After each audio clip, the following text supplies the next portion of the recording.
really tanky. It does have a stun for the disengage. The Ember Spirit would have it as well, but it's a bit easier to kill. A bit quicker. King has to maximize this aggressive draft. We've got to find his god. They are still thinking really hard about this toss down mid. I don't blame them. Look, you've got that TA option. It's great against the Ember, though. What else have you got here? You may now select. Alright, they go for them. Okay, this draft is very, very interesting.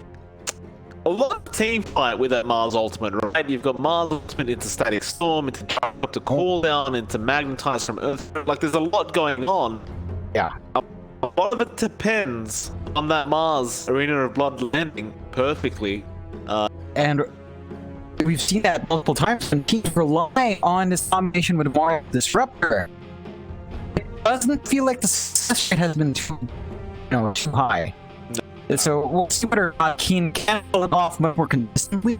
I want to point out as well, for IG, Fly is killing mags. It's a safe lane mag, and I'm actually really interested to see how for that will go. I believe we'll be seeing Echoes. I think that's the first time for a lot of these right-click mags. Whether or not they prioritize an initiation tool first or just raw damage. We have seen a lot of core damage-dealing Magnuses prioritize damage items, the crit stick into the Daedalus, rather than the blink. We'll see just how far Fly will take it. Could be a first time for the lane. The SR on Nature's Prophet this time, so that gives a fair end as well. Of course. Interesting. Of course, SRF had a really rough game. Really rough couple games today, but we'll see how he does go on the Prophet. See, they're on mid-Mars. Oh, he has been very consistent. A lot. That's really what he was a position 5. You tend to die a lot. That's his job. He's been doing his job every time. Yeah. I mean, that is his job, to just die. He copped it for the team. It's a bit sad, but everyone else is kind of happy he's dead, so hey, if they're happy, he's happy. I guess that's why you love playing position 5. Oh, absolutely. It's my, it fulfills a certain fancy inside me. Deep-seated fancy. It's not that late in the night. Oh, actually, Fly is he's playing mid. Oh, fascinating. What? Up against the Mars, generally speaking, you don't want to put the Ember up against Mars. No, like it feels like Ember's way too squishy. No, at the very least, Mags can play around way better and can contest. It definitely hire 8 people as well. I mean, God, you can just hit like a truck. Yeah, they've been saying this from the lobby, 4-1-4 versus 4-1-4. I wish I knew why. I honestly wish I understood the. I'm sure it feels like a meme from China. It's like feels like you want to get into it, you want to find out. I'm not familiar. It would be beyond us anyway, John. We wouldn't understand. Move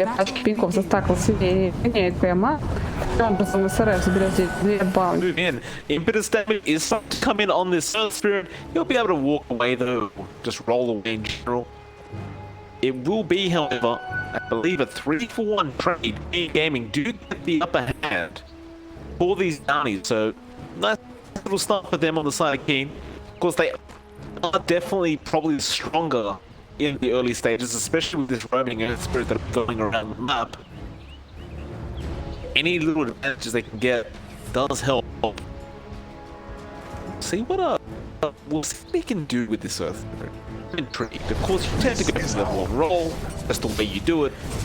A good ability to have at level 1. Looking at aim on the top lane though, with combination of SRF and an Earth Spirit, you can roll in and then nothing happens.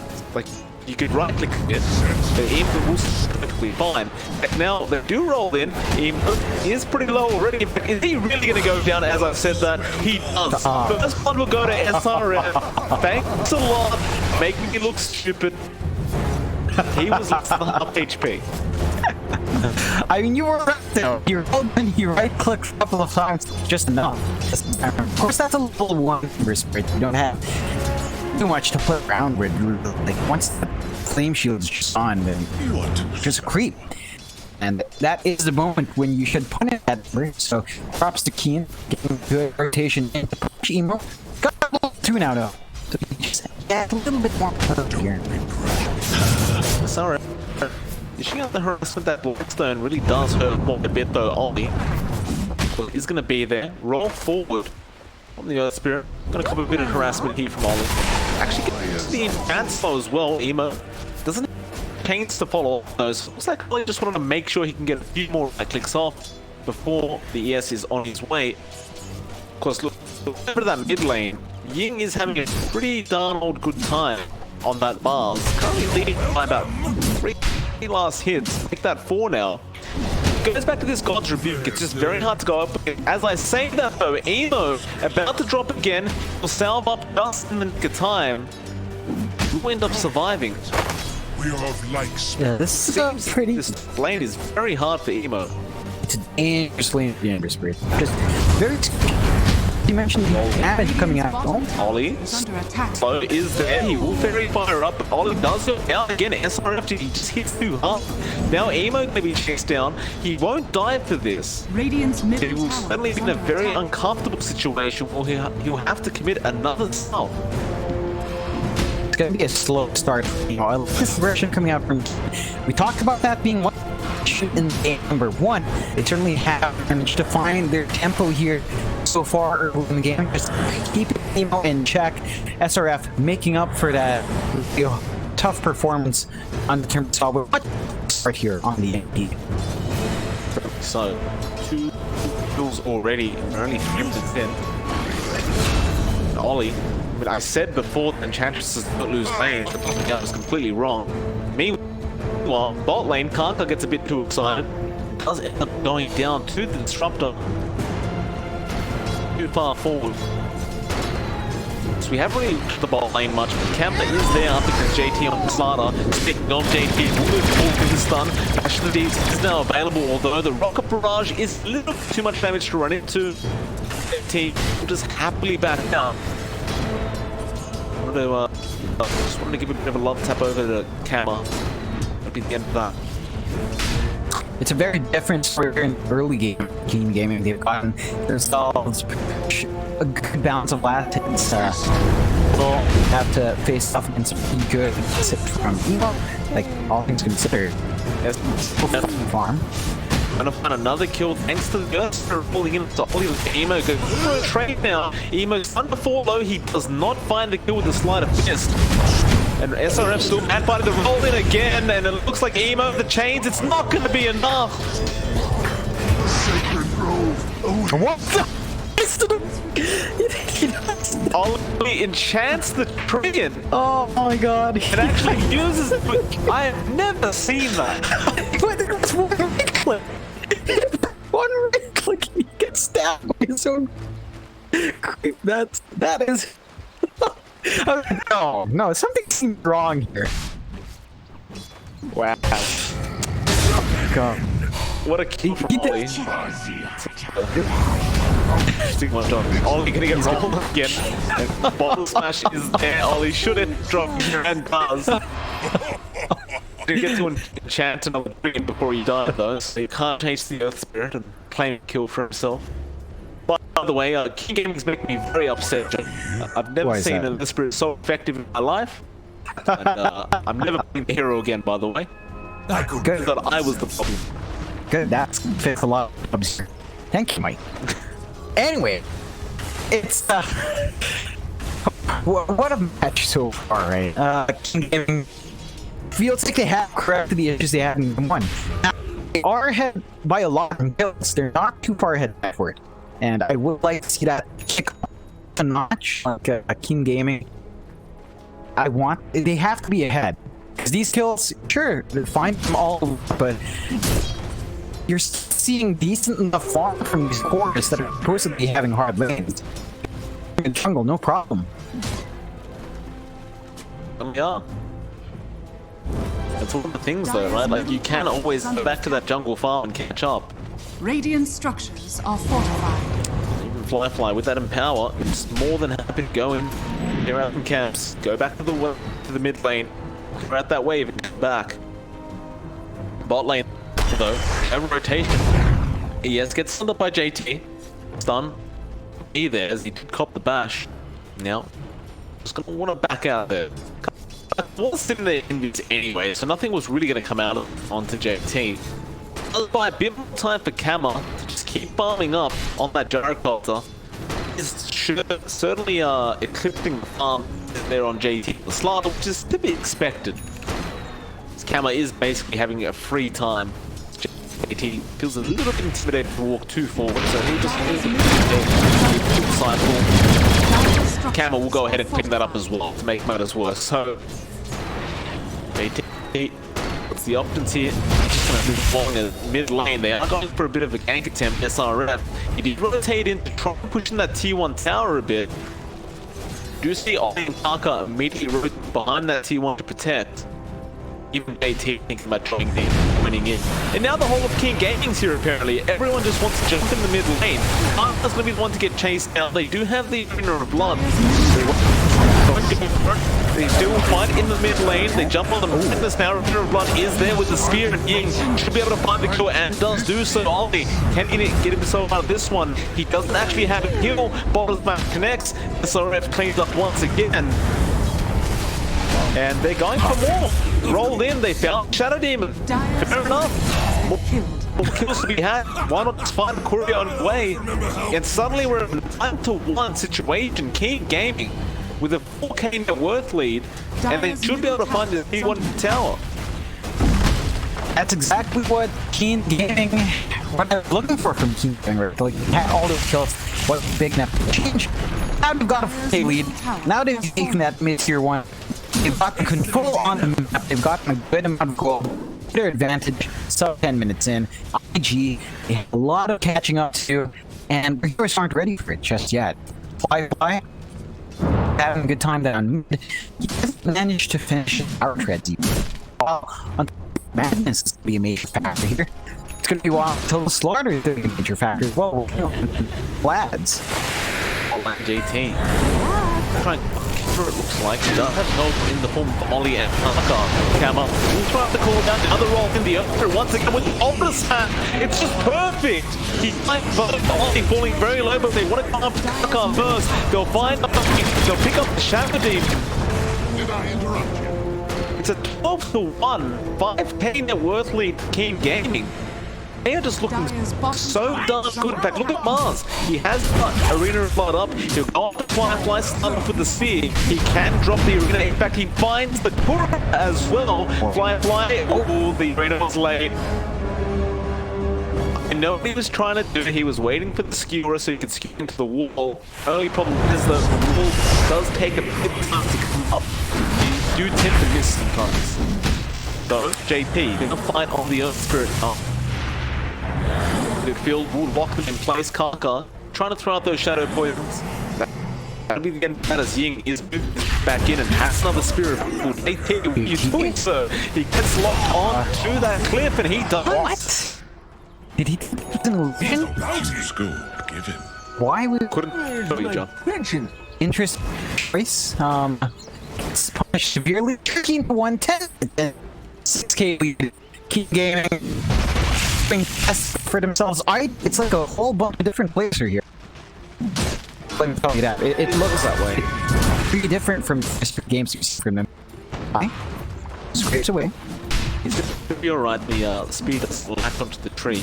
Still, that double damage is very, very intimidating, especially with the God's Rebuke.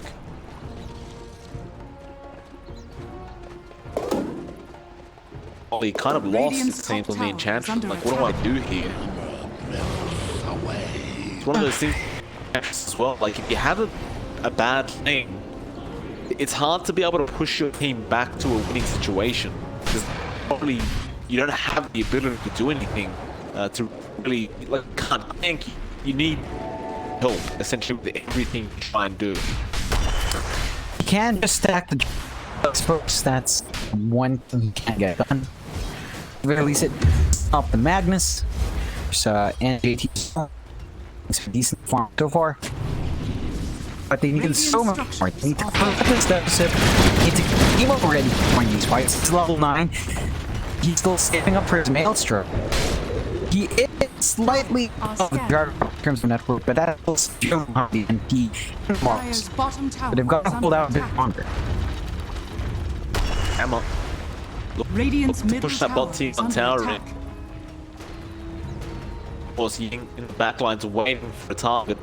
Radiant are scanning. Got Ollie there, it shows himself to roll in immediately from the look at the target. Boulder Smash does connect, and it's a fair bit of damage on Ollie. Still, they haven't simply found him. He's just standing in the tree line, and if you stand still, sometimes they won't know this there. Which is pretty much how I describe my Valentine's Day, John. It's nobody ever notices I'm around. Don't worry. Thank you, John.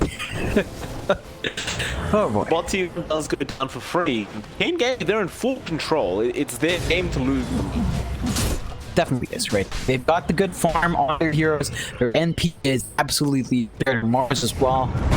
Their early game investments work out. They're trying to find something here. JT. So much damage being dealt. Spear is there. They're just leaving to die to the magnifiers. Radiant's top tower is under attack. Is Keen Gaming listen to the cast by any chance, John? It's, they're sure giving a lot of spirit. My god, what a performance coming out. Gotta give it to the man.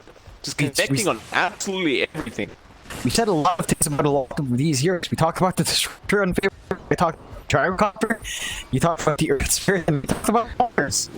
And apparently, Keen Gaming said it will actually might possibly win.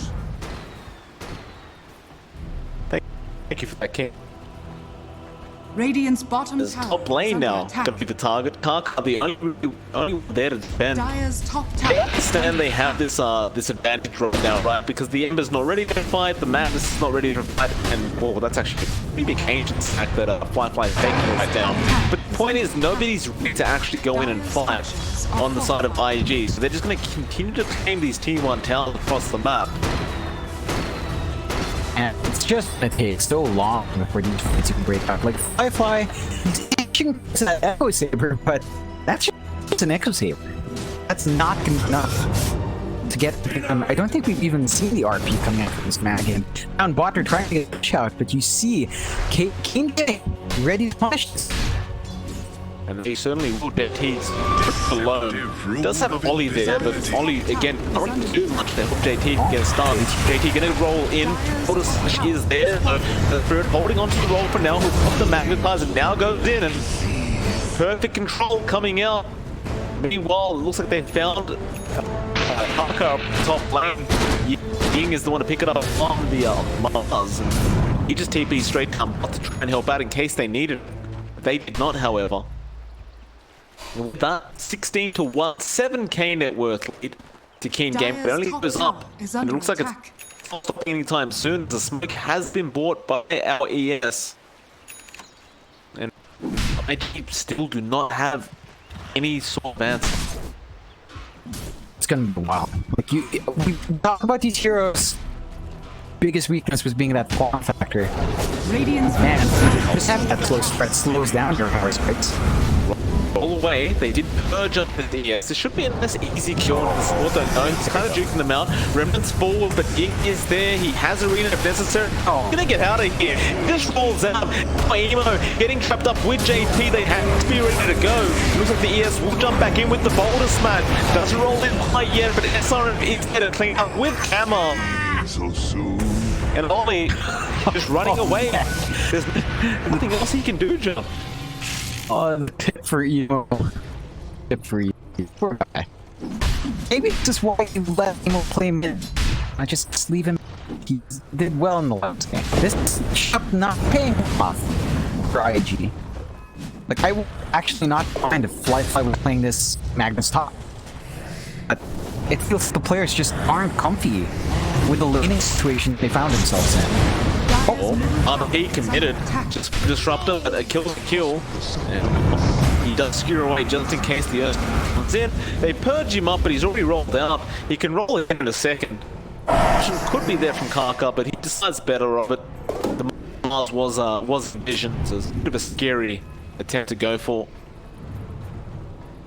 And with that, it does about slightly 18-2 now. We'll have a quick look at that win probability, and it is 3% way of keep gaming. We have seen swings from the higher end. You know, as long as these games go on long enough, anything's possible in the business. Granted, you know, for 18 minutes, 82 is dedicated for King Gaming. You're taking a contested. Well, I mean, IG just has no game fight inside out with anyone backed up. This could be a very easy take for Team Gaming. It is going to allow them to take a few more tier 2s, and maybe off of that, start doing that high ground very early on. Radiant's middle tower is under attack.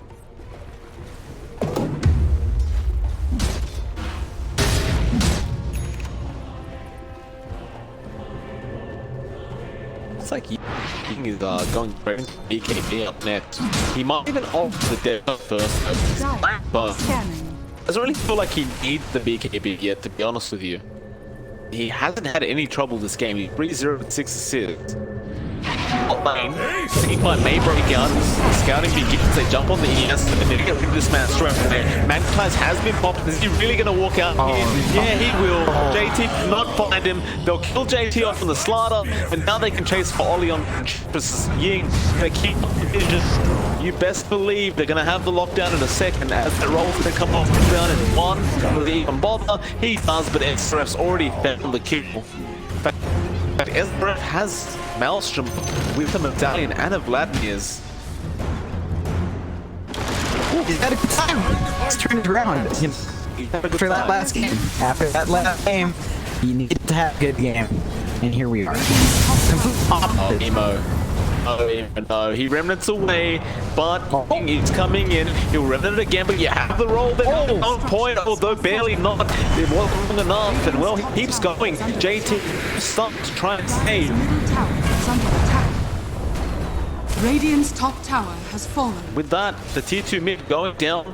Kama looks so damn good with that Agate Scepter now, and it's Javelin there, that added bonus magic damage. Up lane. What's going on here? They found the Magnus. Why? Connects the RP, it only connects the one, and it is not going to lead to a kill, surely not. He tries for it, SRF just picks up the kill, knocked out of there healthy. This is really hard for IG. Just holding the defense, trying to find a farm. They're keeping up a fair bit, but the Magnus is actually not too far behind now. The M is definitely a lag behind. And JT, well, watch JT. Missile will connect. SRF, he is everywhere. He's not even the inch. Meanwhile, top lane, Kaka goes down now. He just picks up a kill for himself. 5-0 and 15 on this ES. This is a performance I've ever seen one. Yeah, really. I mean, this is probably the best ES we've seen in months. It's highly effective. So, it just really comes to a point. Well, IG, I mean, how do you even come back from this? Okay, they've got to find a good fight. They've got to somehow have initiation, right? They've got the Blinkner. Like, at the very worst case scenario, pushed up to their high ground. It's very easy to land a big. So they've got that tool on hand. Is damage there? Oh. Skewer will be there though. A nice play from Kaka. I thought the skewer may have been a mistake as the glimpse was there, but no. Kaka will save the day and he will get a tip for it. Rightly so. SRF push that top lane. Can just afford to do this by himself, and he has Dragon Scale, so he pushes a lot faster. The fly comes in, they will secure him back now, and SRF going to be in trouble. He'll sprout himself up, but he does go down. Still glimpsing, Static Storm, big deal. JD's in trouble now, he can't really do much in this position, and he will drop forward from Emo. And he will jump in with his team now, but I believe they've got a spear, and yeah, they'll land in time. Arena's as well, Kaka, he can't get out of there, the roll connects from the ES, and Kaka's going down. He stands there and takes it like a man. He knew it was coming. And where was this King game the whole day, I wonder? Sunshine. It's an entirely different team. Is under attack. Playing really clean here. IG, they look in a rough state. You wouldn't have thought this team was undefeated until now. This kind of situation. Definitely wouldn't have. I mean, you could make the argument that the draft in King Gaming is just the one orthodox, that they weren't expecting something like this. But King Gaming, they're pulling it off really well. Drafts like this fall and crumble in front of your eyes, but not with King Gaming. They'll take one top lane, they'll leave the seed to protect the range backs. King in full control of the chain, they haven't even set the Aegis on cap yet. The seeds of fortune. There's no punishment coming out from IG. RP and trying to these since they lose a few too much heroes. Invisibility. By the time they come up to the high ground, you have no option to go for these RP plays. It's just it's like the cookie crumbling apart. You know, you want to get that cookie. It's not there for IG. Arca getting pulled out, the smash will connect mid lane, and look at SRF, the scary monster TPing in right in front of these eyes. The Shadow Demon has his SRF. He was not happy about the last game at all. He wants revenge, and he's certainly getting it. Yeah, I'd say he's already got. He's outfarmed everyone in the game. And the further between the big course of him just amazing. Like really even farm distribution for all three cores so far. He's definitely lead. And you're looking at a 17k net worth lead now. He's 7-3 minutes in. IG still no answers. Question that the game poses. And now you've got the death up in the Mars. So he hit so hard. Dire Yeah, are that God's Rebuke is gonna hurt a lot. Being gonna enjoy himself, I'm sure. And yeah, 650 damage. That's just with the Desolator. Won't be going for any more damage out of the standard build. He goes for the blink into the Assault Cuirass. Top lane move then is JT on the StarLadder, and that's one of the things with this draft. You can't play out the farm, you can't split lanes at all. Because SRF and the ES are gonna essentially take and kill you every single time. It's not an issue. It's not an issue for this kind of draft. The biggest threat they have, and SRF has been maximizing that. Our experts have been maximizing that quite well, beyond all expectations. And King Gaming, they're just free to do this now. Just free to farm up, wait, get a bit bigger before sieging that high ground. They still have some ground defense potential here, but it's so hard for RG to pull out of this one. Like, can't even farm out too safe. Whenever these guys are just waiting around, they're just a bit too scared. They have to move 4 or 5.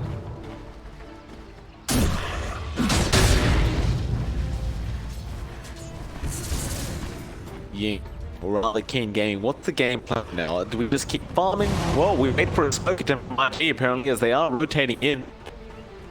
Wi-Fi, of course, has the blink BKB RP available. They'd love to go up Mars. He is a tank target. They're just gonna follow him down. Oh no, never mind. Go. What they found, it is the gyro. Him at the RP, but they find a very nice pick off of that gyrocopter. Now, perhaps they can snowball off this. They find anybody else. Not quite. They'll have to be that. It's nice to get for IG. Of course, that's the first big bull RP we've seen. And it's on the target that you really want. I'd say the target you really want is actually Aster. He's worth the most gold. Minus MP, it's going to give you the most returns. For Oh, he gets an option as well. yeah, no, Of course he does. that's just disgusting. Even the game wants justice for SRF. Mid lane, looks like there is some action breaking out. Ying a bit of top BKB and Aster available. He won't use it yet, and use the perfect lane. That extremely good as well being thrown out, but it's all missed. And down the court, the ESL chains is there for Nemo. They're gonna skewer him back. A massive misplay coming out from the side of King Gaming. so much hesitation and with so many ultimates, and now the Roshan maybe opened up the IG. Pretty fast Roche for the Empower and pros of his as well. So King, they've got to contest this. They'll buy back. Looks like they have on the disruptor car trying to move into the secure the kick, but here comes SR once again. Spread off. Meanwhile, Emo in the back will clean up that disruptor. Ball down, will come out JT, falling very, very low.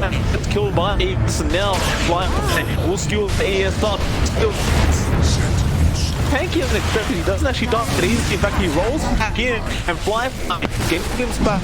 He didn't have way of getting out. With that hammer, just gonna go back for that Roshan. Claim it. I thought IG that picking up the Anderson cheese may have been the turning point of the game, but they do not get given that opportunity. It's wrong. Post that fight out, they thought they were good with buybacks. They managed to really turn that puck on its head when they managed to eliminate that ball. It's just the damage bring there. Still not enough. Now we're gonna have to defend for H's and cheese. They will have RP though, and if they do buy back magnets.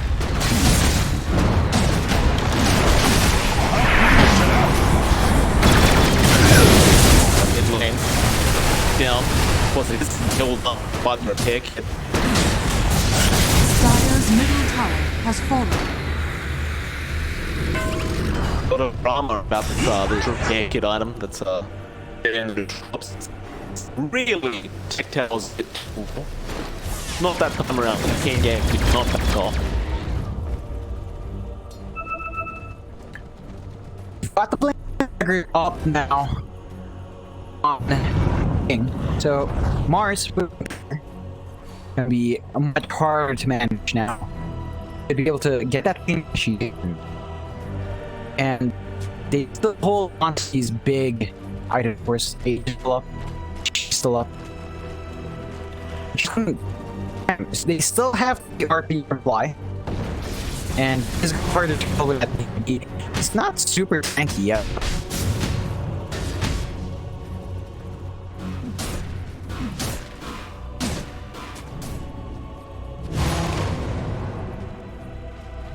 Just sit behind that rack. The only option they have. They know if the base they did.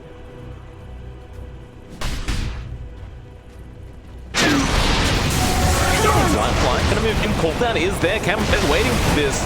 To run a tick and may die as a team as well as SR. He's fly. Pops the BK. Can't find an RP though. He may just go down and skewering. He can't skewer the Swift. He will go down to King. The Mars Arena of Bloody Fights tool. The buybacks are coming out. Opti just TPing through the arena. The ES falling forward trying to find more disables. He's just wasting the time of IG as racks are being taken. He's still to announce that storm. They caught Firefly. Just for back, he doesn't have the available. Ollie, he'll buy back with the Enchantress. The stack on the Ember as well. Emo being poured out. The GG's been called. Keen getting 2 minutes to take the first game off IG. Or rather, the second game. But the third game for IG. Of course, the first loss that did. And I'm going to say that was impressive. I didn't.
5 seconds remaining.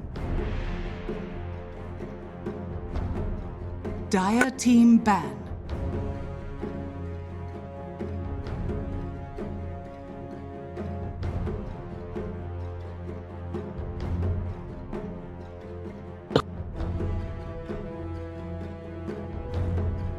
Alliances turn to ban. Dire team ban.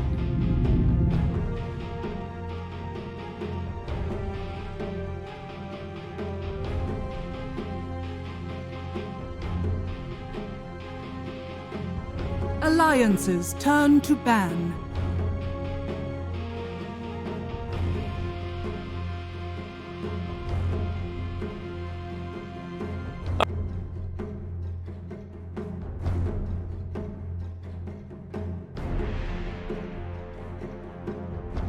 Dire team ban.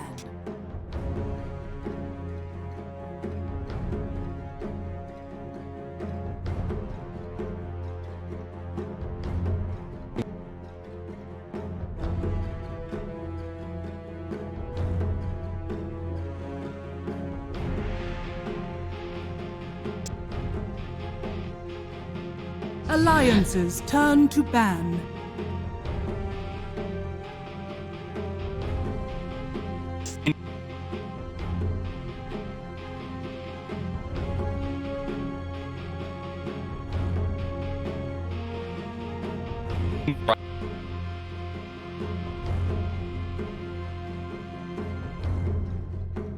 Ten seconds remaining. Dire team pick. Alliances turn to pick.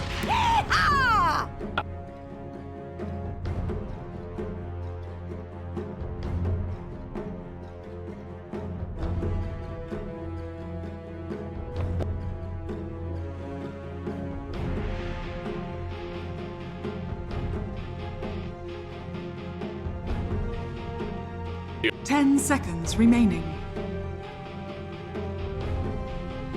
5 seconds remaining.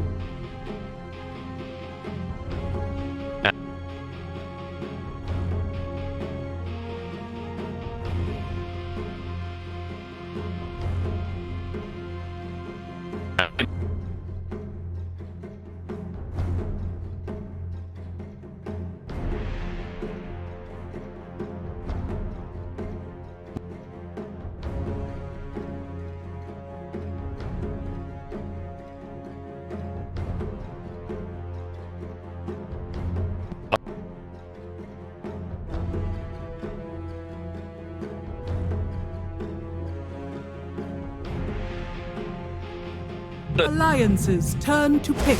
Bad Rider! Dire team pick. Earth Shaker.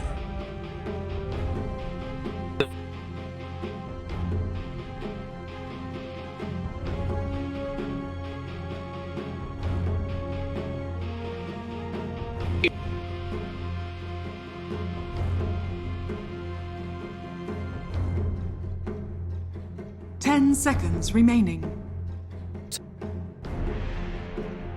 5 seconds remaining. Dire team ban. Clockwork!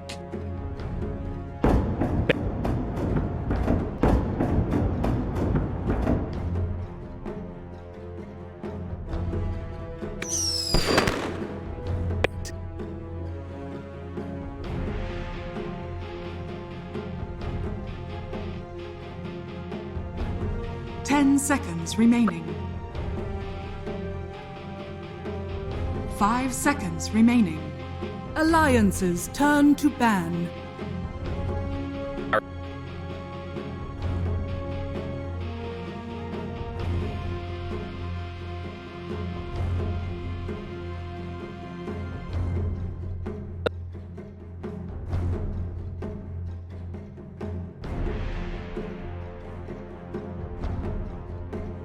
Ten seconds remaining. 5 seconds remaining. Dire team ban.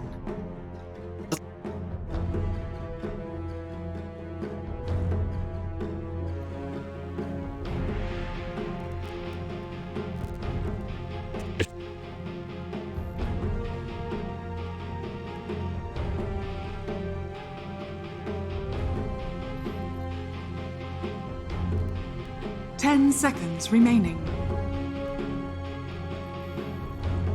5 seconds remaining.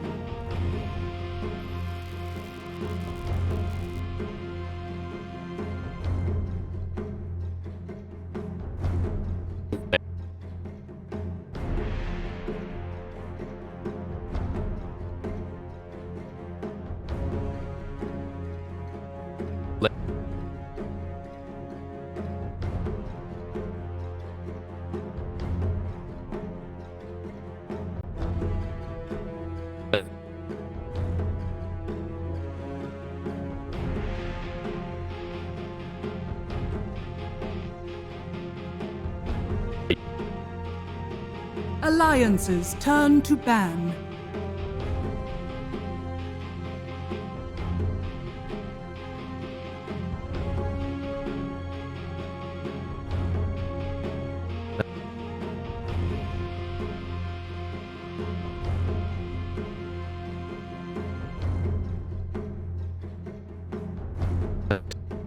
Ten seconds remaining. 5 seconds remaining.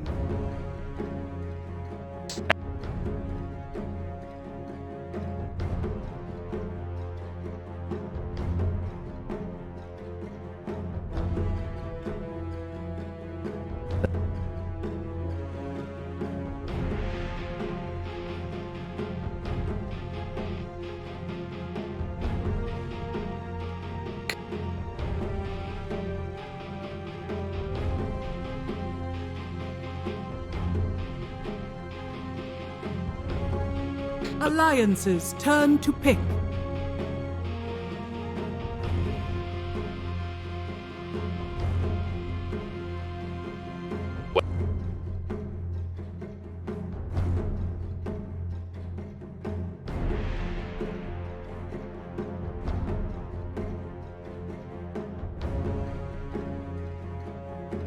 Ten seconds remaining.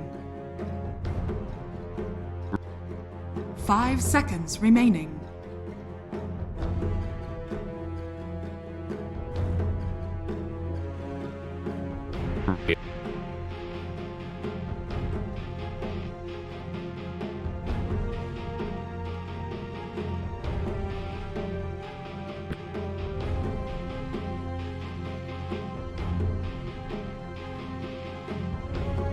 Dire team pick.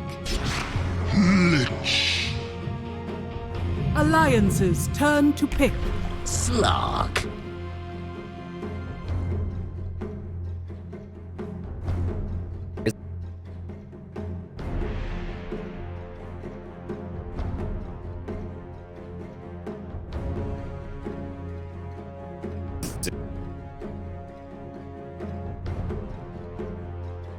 Ten seconds remaining. 5 seconds remaining.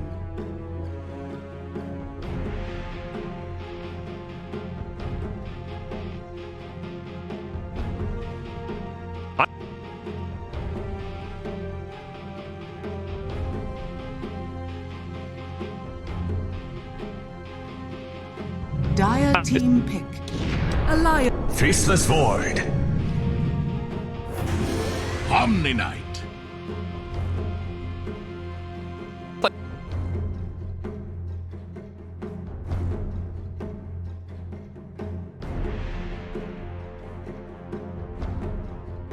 Oh.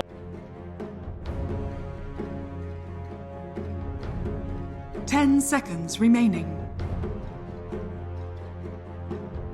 5 seconds remaining.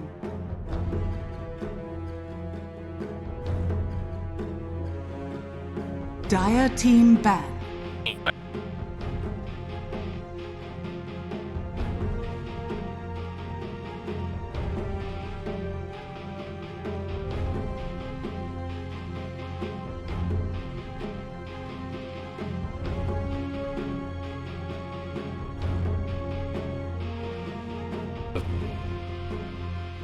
Ten seconds remaining. 5 seconds remaining.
Dire team pick.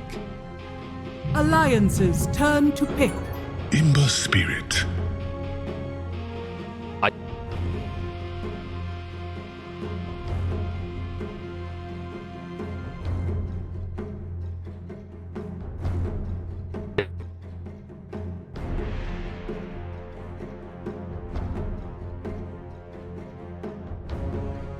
Ten seconds remaining. 5 seconds remaining.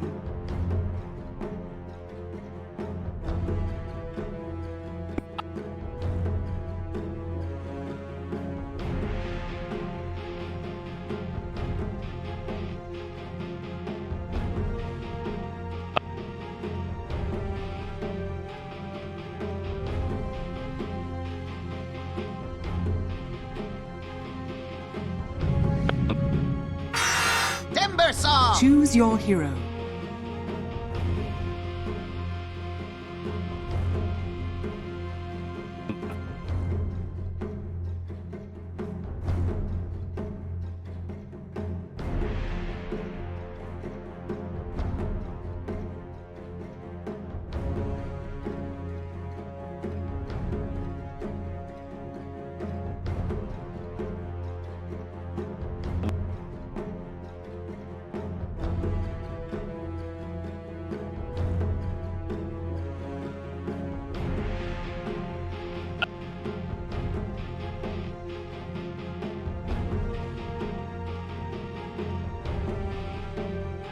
Ten seconds remaining. 5 seconds remaining.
Prepare for battle.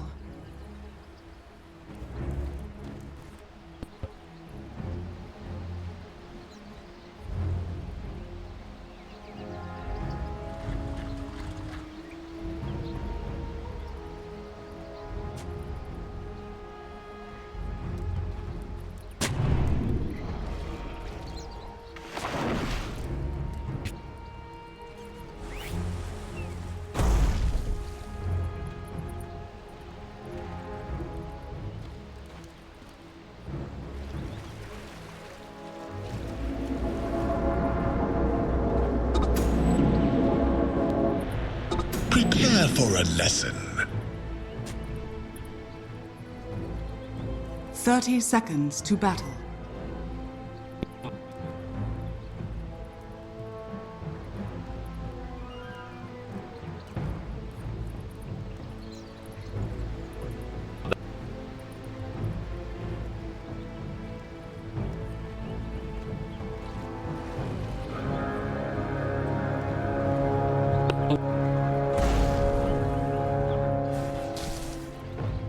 The battle begins.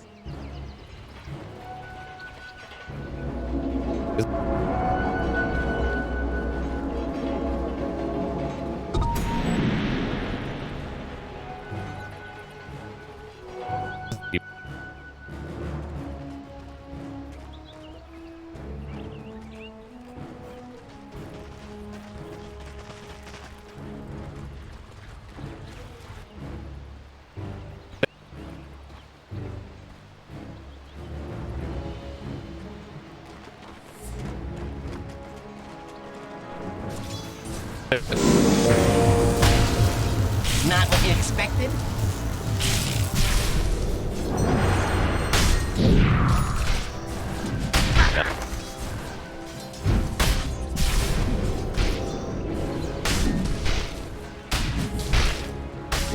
That's entrapment. First blood!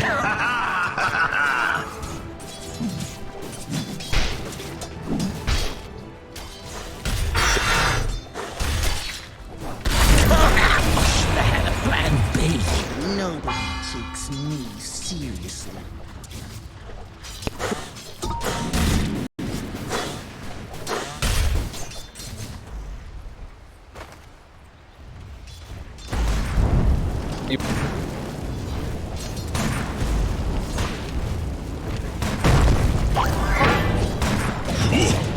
Fire season is over. Death! She deserved a better death.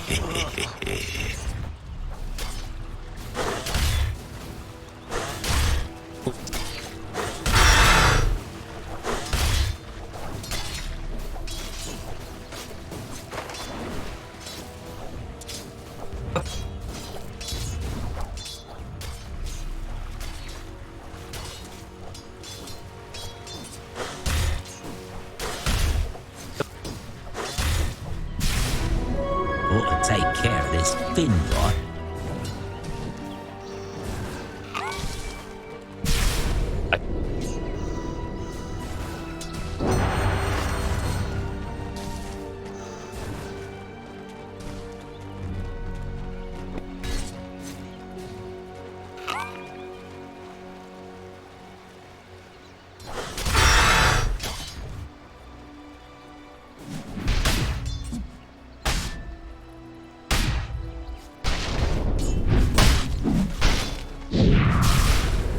The armor of omniscience.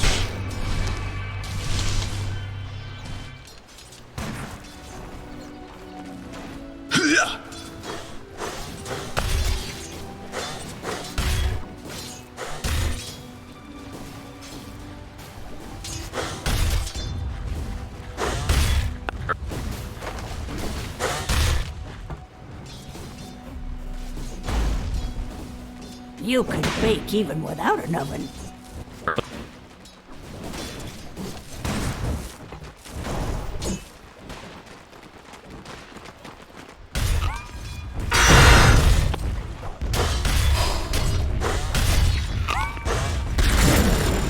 Fish out of water.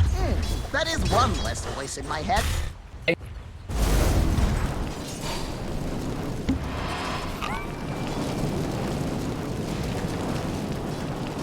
上路对拼一波啊，没死掉，但这边蝙蝠有大药，火毛也没有啊，也有。 Это какой-то неожиданностью назвать нельзя. Я думаю, что Miracle уже должен на подобное рассчитывать. Если видит Iron Branch в инвентаре, то он там я.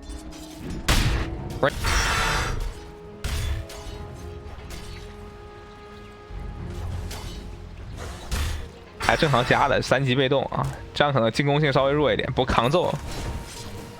这边下路全能， Double damage. 有天官赐在，不是特别好杀。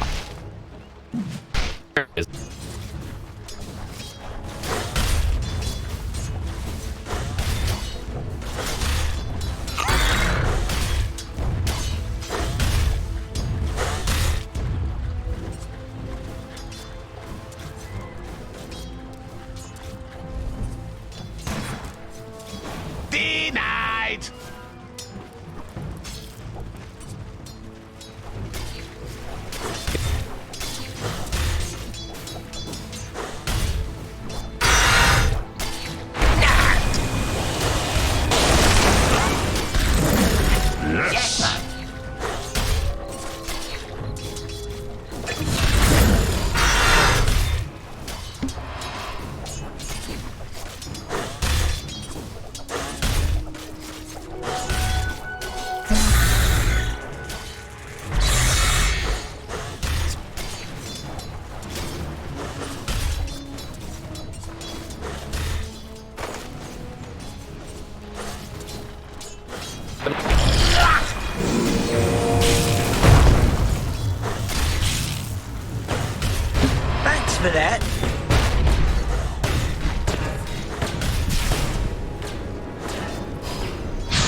ones. Oh, that's nice.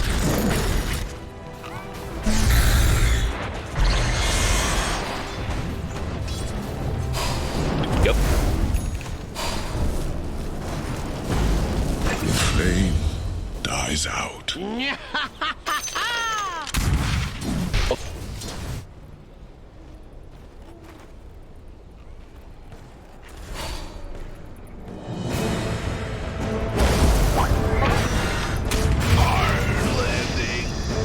Got enough leather now for a new pair of shafts.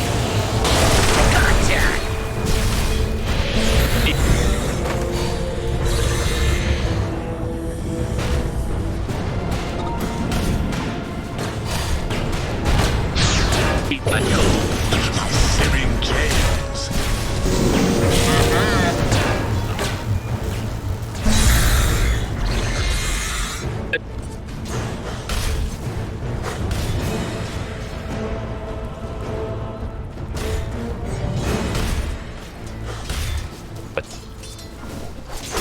Dire's top tower is under attack.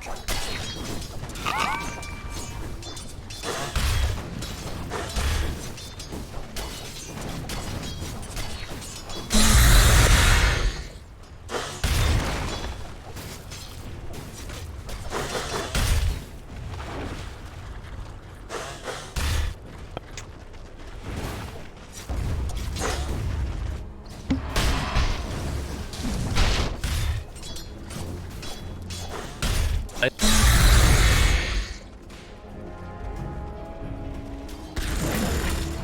服也有6，牛头是3级。 Hurry the hands of the clock.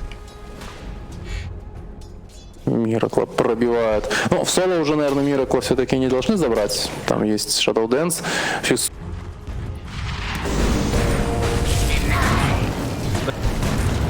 Radiant structures are fortified. Lay her down softly. That was your laughter.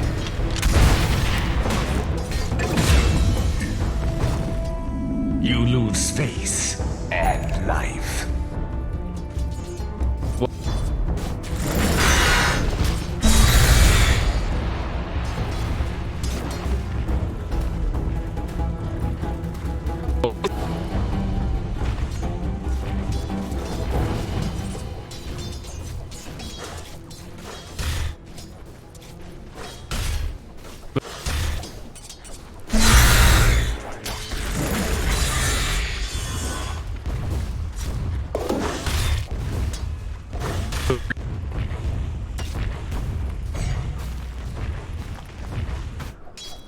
Denied. Radiant are scanning. Dire's middle tower is under attack.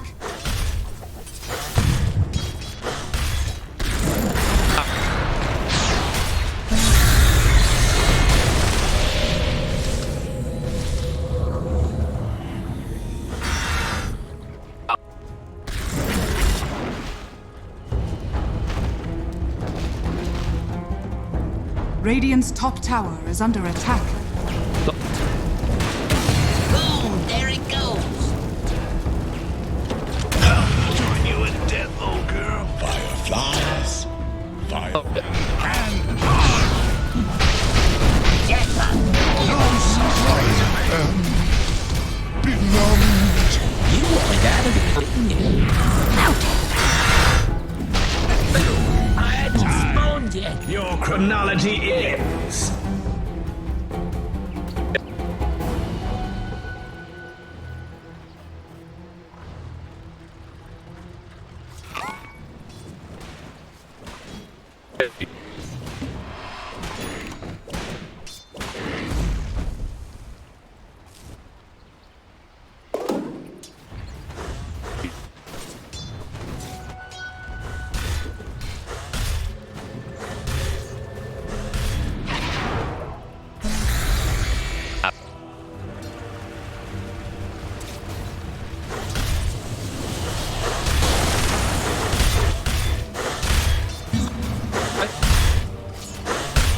Have omniscience. And time.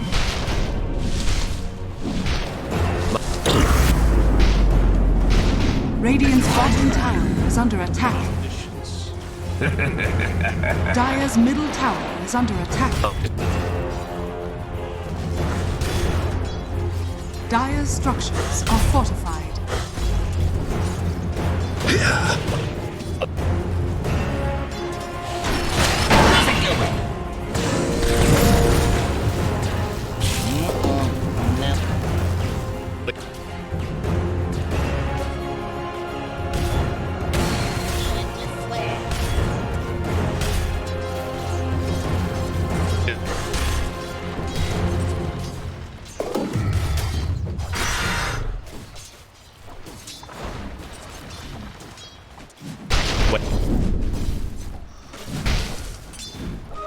Don't underestimate the power of think.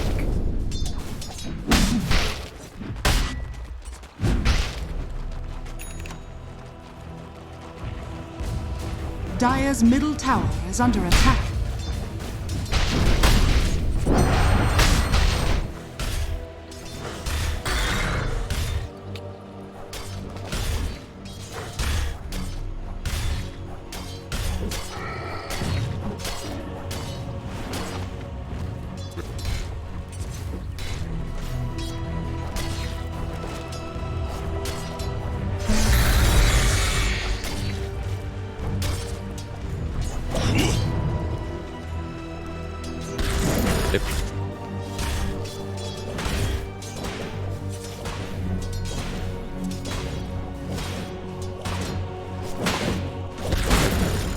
Dire's top tower is under attack.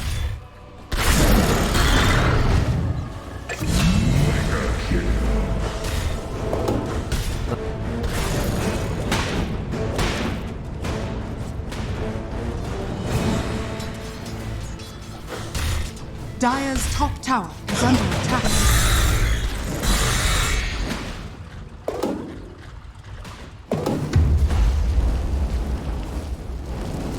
Dire's top tower is under attack.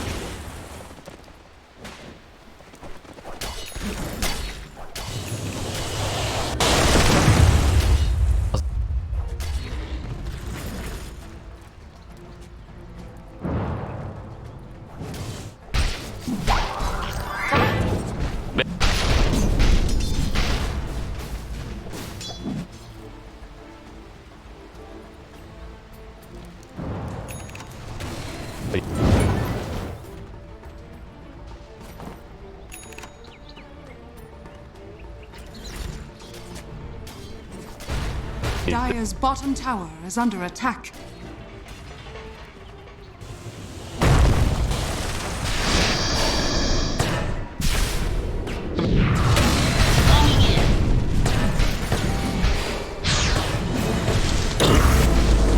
Denied.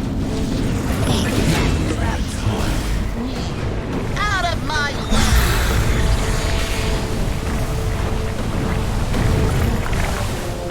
Radiant structures are fortified. Radiant's top tower is under attack. Dire's middle tower is under attack. Dire's middle tower has fallen.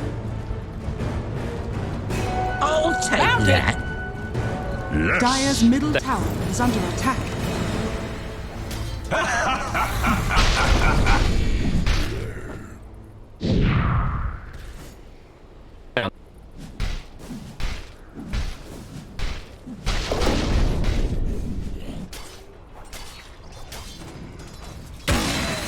incoming.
expectation.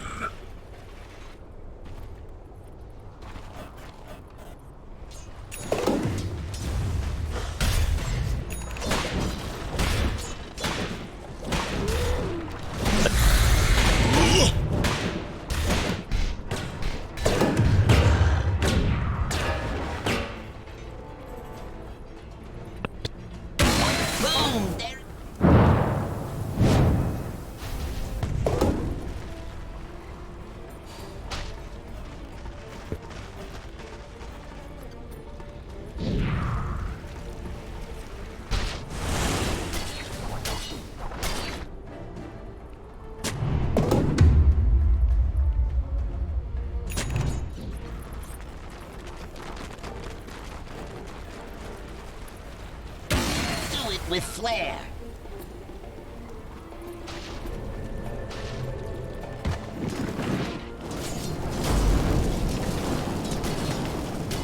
Dire's top tower is under attack. Dire's structures are fortified. Incoming! Your place.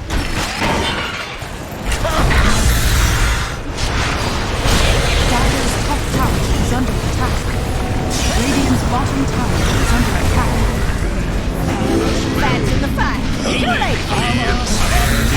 Dire's top tower has fallen.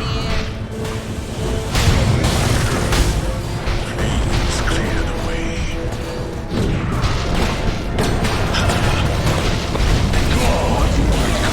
A death foretold. Chaos dunk. Be shaved in searing heat.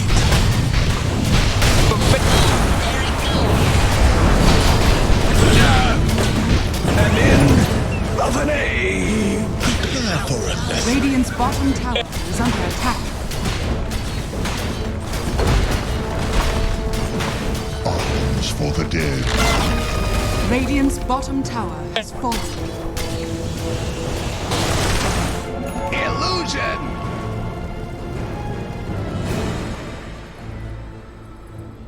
Dire's middle tower.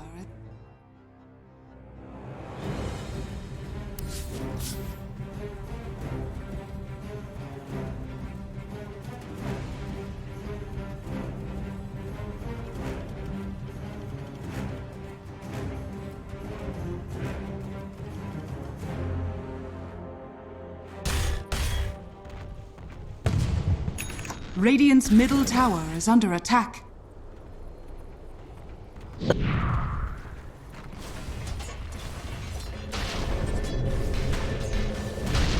Behold my searing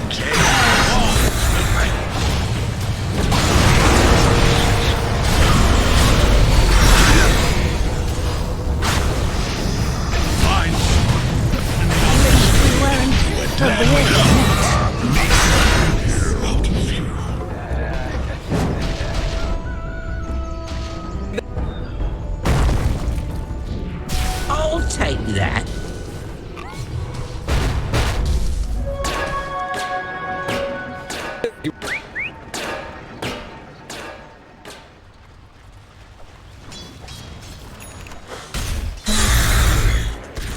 Time is money.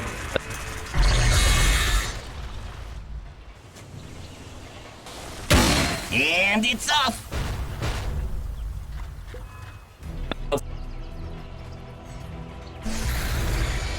Radiant are scanning. 可能就不好打了。看下全能什么装备啊？这盘全能得肥一点哎。全能到现在就一秘法鞋， Dire's middle tower is under attack. 他最好是到后边得搞个跳刀这种东西，就站得远一点儿。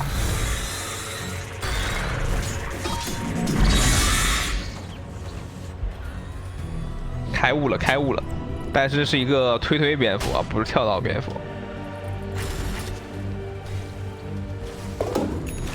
牛头是有大了，然后跳刀也之前就做出来了。哎，这波这个先手有点吃力啊，推蝙蝠推上去拉吗？看到了一个发条，这全能就在脸上，也拉不了呀。这边虚空倒是有大了，这个小鱼就在脸上，大招先。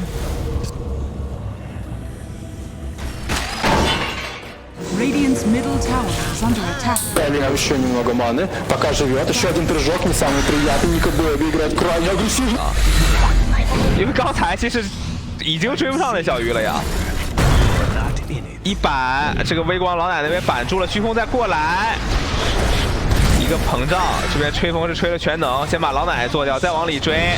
这飓风大一直捏在手里，小鱼大放过了，不敢上了已经，这波只能是大难临头各自飞了。他第一时间怕这个虚空罩他就已经把大按了，他把大按了，虚空大还有，他就基本上没什么发挥了。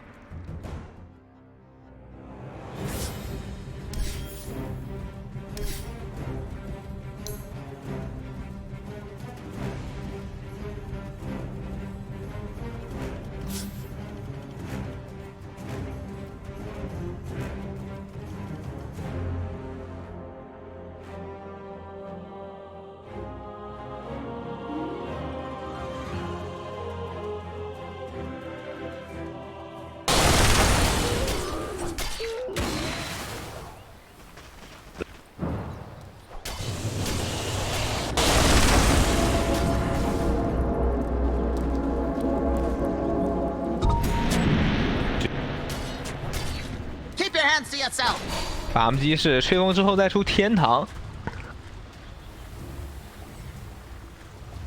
Dire's bottom tower is under attack. 开悟了，开悟了，被一个发条破悟了，发条反手就是一勾，我队友也在。这个全能的位置可以没照到全能，但是巫妖这个大甩进来了，这两个人也弹的不是特别痛吧？看着这个掉血的情况，这电线选手离这么远就开始一顿炮轰啊，伤害打的还真挺高的。这里打出了一个被动晕，再接一个凝视，火毛就这么死了，太白给了有点儿。伐木机还在给视野在留人，小鱼这边状态有点差，吃了口魔棒，暂时给了伐木机，但伐木机吹风留住了小鱼，这边在挡跳，这小鱼人还好队友喂了个饼干，但是没用呀，饼干跳加上自己的跳还是被散尸给留住了。前边还想留吗？冲高地了，不合适吧？打不了。刚才虽然全能没被罩住，也给出了大招，大到了这个被虚空大的两个队友，但是还是打不过。主要是火猫刚才没有发挥啊，火猫是本来想飞过来断一下后排，然后再放个魂飞走的，但是他没有提前放魂，他是冲进来之后再放魂，然后被虚空打了个被动晕，接了一个巫妖的阴邪凝视，人死了，就相当于是白给了。毕竟也是一个。3000, Nigma камбэкнули, сейчас 5000, но я думаю, Nigma... Все эти деньги на войде, считай. Это да. Он на трешку обгоняет своего визави. Хотя их два в этой игре. В этой игре их практически два. Не, ну, будем Эмбера считать как мидером, что ли. Как тебе выбор айтема от 33-го в хроносферку накидать и по Мираклу пулять? Анонимчик, да, анонимчик выглядит симпатично. И уже алибарда есть тоже от Сларка.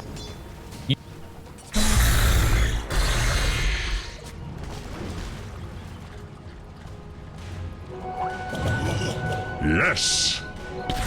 It's for the dead. .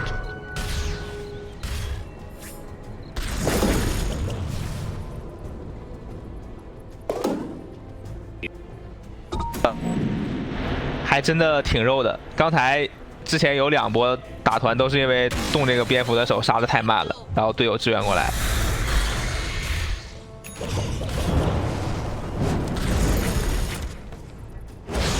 哎，又打起来了，这个位置又是发条啊，这个地方有点眼熟，但这回没有全能站在你身后了，兄弟。这老奶奶还在往前凑，你凑完了你还能走了吗？插了个针眼。这边伐木机勾上来了，小鱼人在这儿，但小鱼人直接被吹了起来。开 C 被给了个天堂，牛头一个板，这边再炸一下，炸了回来，牛头接了一个跳大，没开出 C， 小鱼被秒了。这边老奶奶不管了呗，就反正脸上有个人打断不了我这个蜥蜴绝吻啊，就一直在轰人，但是人快死了，吃了一口魔棒。这个火毛又被打出被动晕，要被打没蓝了，这火毛怎么这么容易死呀？老奶奶好像也没跑掉，崩了崩了。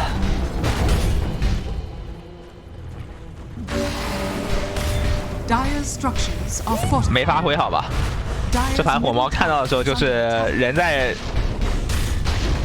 疯狂被揍，然后没有打出那种拉扯的效果来。他们是特别吃拉扯的，就是你必须有人骗了技能，然后没死，然后跑了。比如说火猫过来骗一波，然后残血跑了；小鱼过来骗一波，残血跑了，不停的拉扯骗对面的技能，因为对面大招技能 CD 都比较长嘛。就像下路那波其实就骗了好多技能，主要是小鱼人骗了好多技能，然后人没死，所以最后就拉扯打赢了。但是一旦你操作不够精细，然后操作有失误，或者是对面这个控制链连的比较好，像刚才这个牛头对吧？一个板直接接了个跳大，小鱼人当时没开 C 在 CD 应该他提前开过了一次，就直接被秒了，就没有拉扯了。又开始了，又开始抱团了，一感觉情况不对就开始抱团了，人多打人少找机会。这个位置虚空跳过了，但是他有大招，他回头直接一个大招了3个人，这波队友全来了，巫妖直接甩大4个人，有一个走进去了，你感谢发条居然走进了虚空的大招，这边蝙蝠是拉住了一个全能，这个关键的团战点被打死了，虚空没有危险，直接跳走，完了，这个 BKB 的火猫没有状态了，也拉扯不了了。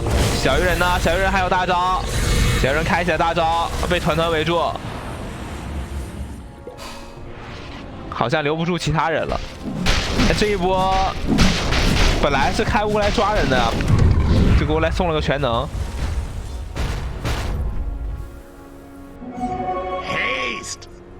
那个大其实应该只能招住2个，全能没刹住脚，碰到了，但全能那个有点反应不过来。然后后续发条又进去了。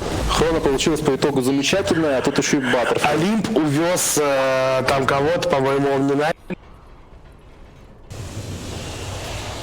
Да, он увез вместе с летящим чайником, тоже было забавно довольно.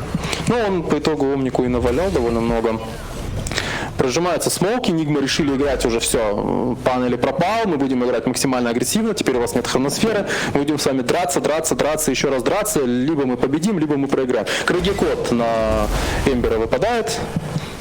Ему бы на самом деле не помешало бы оставить его себе.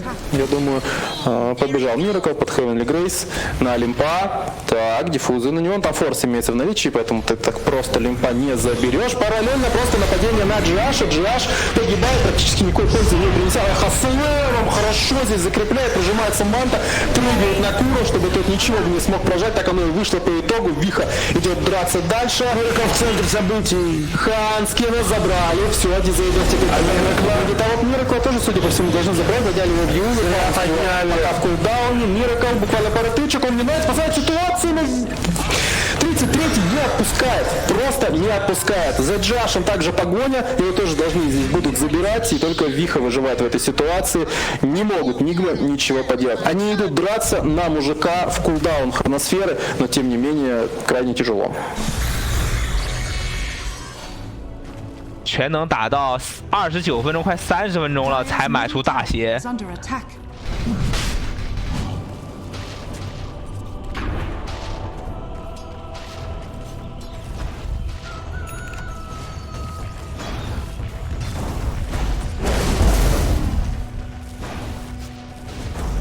Dire's top tower is under attack.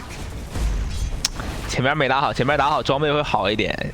现在就是装备跟不上了，本来选这个阵容时候就说了，就是他输出不是很高，然后因为装备落后了，就更感觉打不死人，打人好慢呀。因为小鱼人的英雄本身他就不是那种冲上来噼啪2下把人打死那种，对吧？他就是要一点一点偷的。但是现在别人装备太好了，对吧？你抠别人要打半天，别人打你就3秒，就这么玩。虚空3级大转好了，带个盾，蝴蝶之前更出来了也。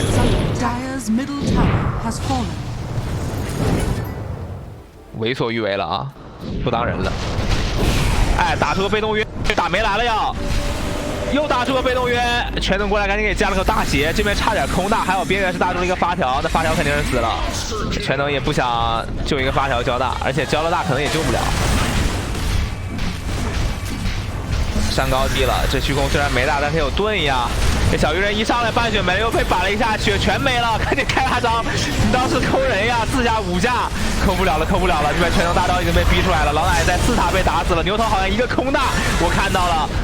这边蝙蝠往里冲，然后巫妖甩了个大啊，人都抬死了，就剩一个火猫了。BKB 消失，被吹风了，下来之后也跑，把他们级3杀超神啊 ，Croaky 打出GG。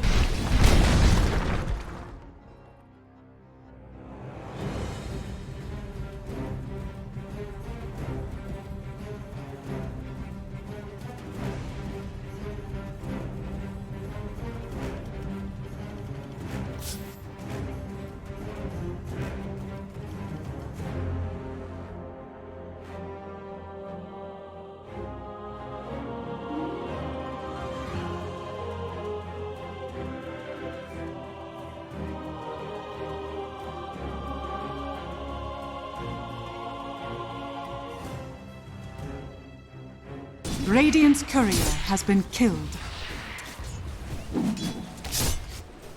BZZ is just now going to be able to run himself away from that. He gets the courier, distracts himself away. And we saw the first courier blood. And I mean, which is more important? Dire's middle because heroes are going to be dying all over the place, but courier kills, man. Now, open wounds will be used now as well, but the cookie crack will come through, and Lifestealer doesn't have the rage to try and get himself away from this, so it looks like it is going to be Chew. Gets himself a revenge kill. As Happy had. It's actually stacked and pulled. Do you see this? And Chew can come over with a scatter blast, maybe farm up. BZZ is going to be coming across as well now as well. So Enchantress does have the 1 point into the enchant, but this is pretty much a free stack here for BZZ. Cookie Crunch comes out now as well. They're going to try and slow Enchantress down. No untouchable. That is now the ultimate. So can Enchantress maybe tries to turn around after the silence? It doesn't matter. Yeah, it will be salved up. But that's a bit of a pain in the ass that Happy had to use that salve anyway. You know, you don't really want to be using that if you can help it. That's what they're there for. But it's kind of a break in case of emergency situation. As the Ghost. Literally just called Ghost. No spiffy names like Hellbear Smasher for the Ghost. You know, the Ancient Haunter or the... I don't even know. It's just going to be the open wounds. Cookie Crunch comes out there for Chew. And the right clicks, though, still slowed down by the enchant as well as the open wound. So Chew should go down. Whoa, no impetus there. Which, every 6 seconds. I forget they've put the impetus on a cooldown now.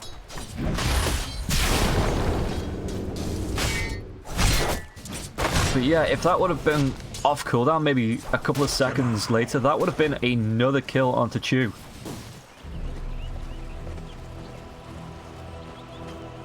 Dire's structures are Go for the pull here, Happy.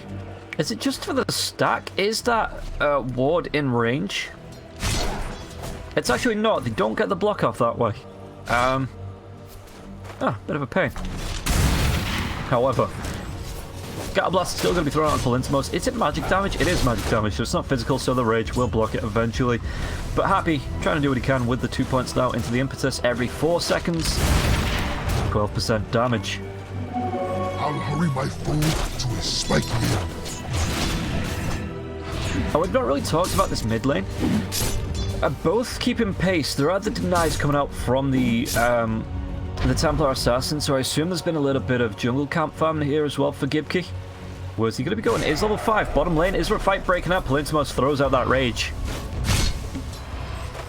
Will be able to salve himself up, but Gibkey. Ooh, Bignum's going to come up onto the high ground. It looks like he might just be able... He's got the push away, the skewer if he wants to get it. And he's just going to take the bouncy rune and back off. So that's going to be 3 bouncy runes going the way of Forza. No, with the frost shield though, Bignum. Is he... Yes, he's already used the shockwave, so no pullback there. There's a DK. Again, we've not really spoken because the action has all been in that bottom lane. Dragon Knight is not doing... Could be that stack there as well.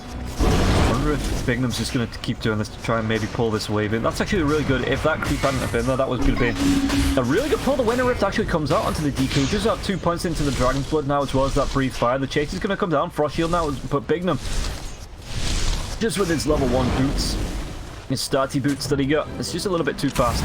Enchantress, the slowdown comes up, but the slowdown from the Snapfire and TP, BZZ, has he got it? Gets himself back in time. Baron, quite nice for him. On the top lane, Dragon Knight, again, from the natural order, it's the, what's that, 50% reduction? On the base armor? Oh, 40% reduction, okay. The Dragonite's armor, it is the, coming through from the dragon blood. So, yeah, the base armor will be affected, but the bonus armor won't be, if I'm getting that correct. Mid lane, Pikachu, just going behind the tier 1 tower to do a little bit of farming. Palintimos, trying to get that pull off. I wonder if he did actually play that camp. Palintimos, the Orb of Venom now, the Phase Boots as well, so he's going to be able to chase down, maybe through that Scatter Blast. Enchantress, are you missing something? A spear, maybe? Some sort of javelin to throw?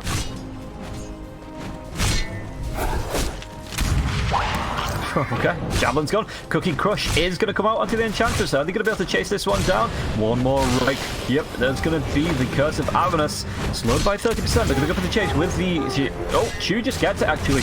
And now the shield. Are they going to try and go into Palintimos as well? Rage is going to be there, so he just waits for the Curse of the Avernus to proc.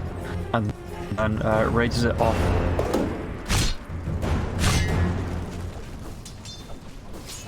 Got that level 2. Okay, so there is the extra slow coming through, as well as the Scatter Blast mid lane, though. There's going to be a fight. RP onto the TA. TA will be able to pick up at least Vanscore, and now the Shockwave as well. Pikachu will be taken down by the tower and the creep, so it is going to be split. But BCZ does get a little bit of an assist there for TP, and then even Vanscore gets something out of that.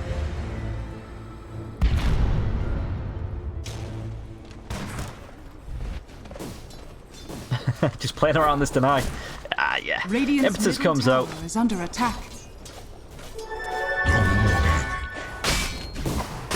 DK doing 2 braces, not too bad, not too bad. Net worth wise, yep. From what's effectively an offlaner at the minute. That's actually a really good farm. Ooh, they might be coming across the Enchantress once again. They take the Scatter Blast slow. One more right click pop, pops the curse. Fest comes off. It looks like Enchantress will be able to get away this time. PZZ, now the open ones come through. He's going to be able to throw that shield up. But Palintimos, well, Chew kills the kill onto Happy. One more right click though.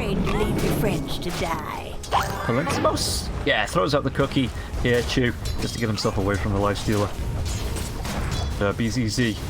I wonder why Happy came back in. He must know that there's, you know, a decent amount of damage in the Scatter Blast. He's had it on his face a few times, so, you know, it's not like he's ignorant of the fact that it does damage.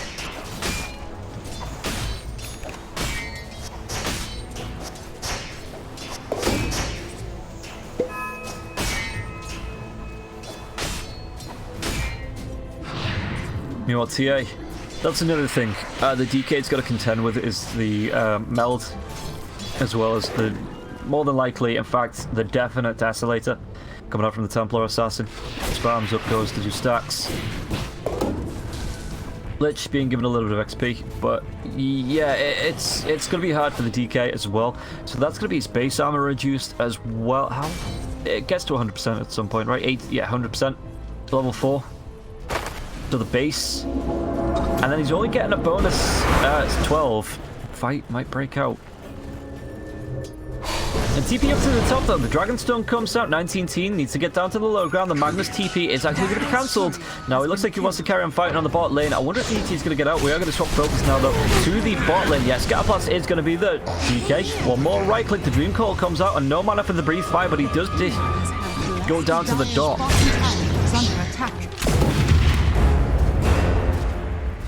Dip down to the dot. Dip it on dots. The Gibkey. But yo, we were speaking about the Desolator. You've got to take a look. It's going to remove the target's armor by 7 for 7 seconds. So it was at 12. So he will have armor. It's a decent armor growth. The level up. I can't let you have that. But there's still a lot of reduction coming out here on the side of Cyber Legacy. Going for my foot.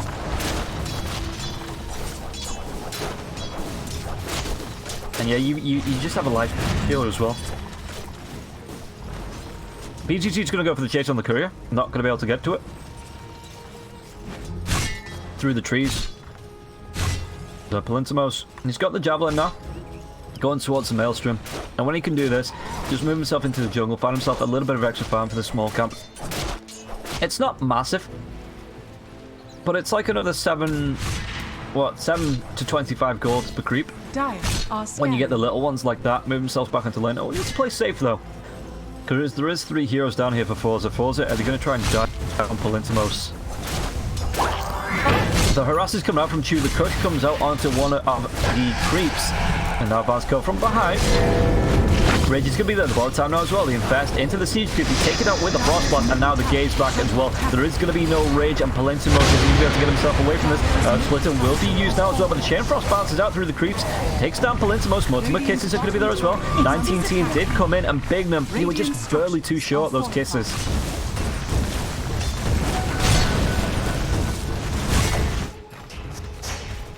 Dire's top tower is under attack. But it does leave Puck alone on the top lane. Going for those boots of travel as well. Radiant's bottom tower is under Against attack. the lifestealer, we'll have to see. Not going to be too far off. In fact, this creep wave has fallen. Should be enough. Question mark. Yeah, it's going to be enough with the passive gold as well. Top tower is under attack.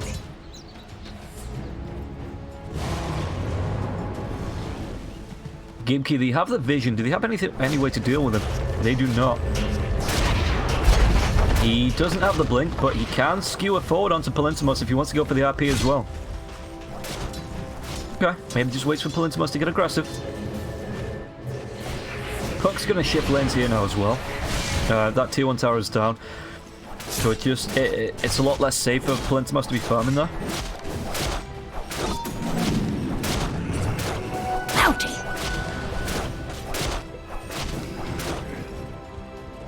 Jungle. Happy, what's he got himself? Just a bracer.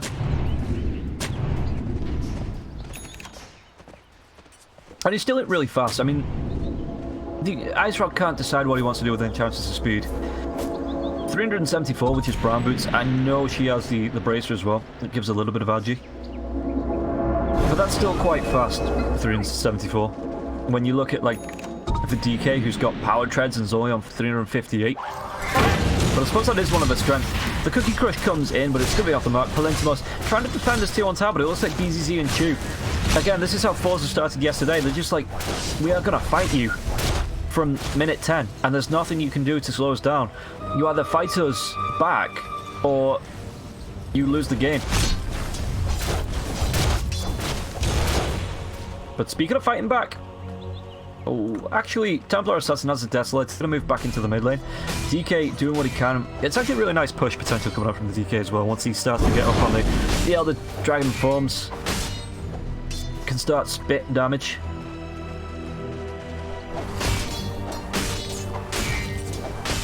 And I assume this is going to be an Axe as well for the DK at some point. Wouldn't be surprised if he started... Not in the courier. Just the Blink Dagger. Yeah, I wouldn't be surprised if he maybe gets the BKB and then goes for the Ags after that. A Black Dragon form out sooner rather than later. As bad as it could be in a little bit of trouble. Gonna be just one impetus. I can hear it, Magnus. He's just waiting around for the rune. Somebody's gonna do that and absolutely mess up that ultimate one day. You know, just forget to press the cancel button. It's probably gonna be me, but somebody will do it.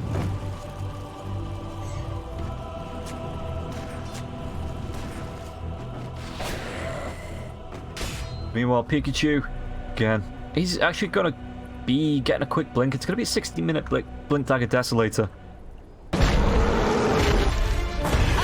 Can you do it here? As we, 300 pink. Okay, we're going to take a quick pause break then. While we take a look at the items. Maybe... Yeah, it's not too bad. I suppose BZZ.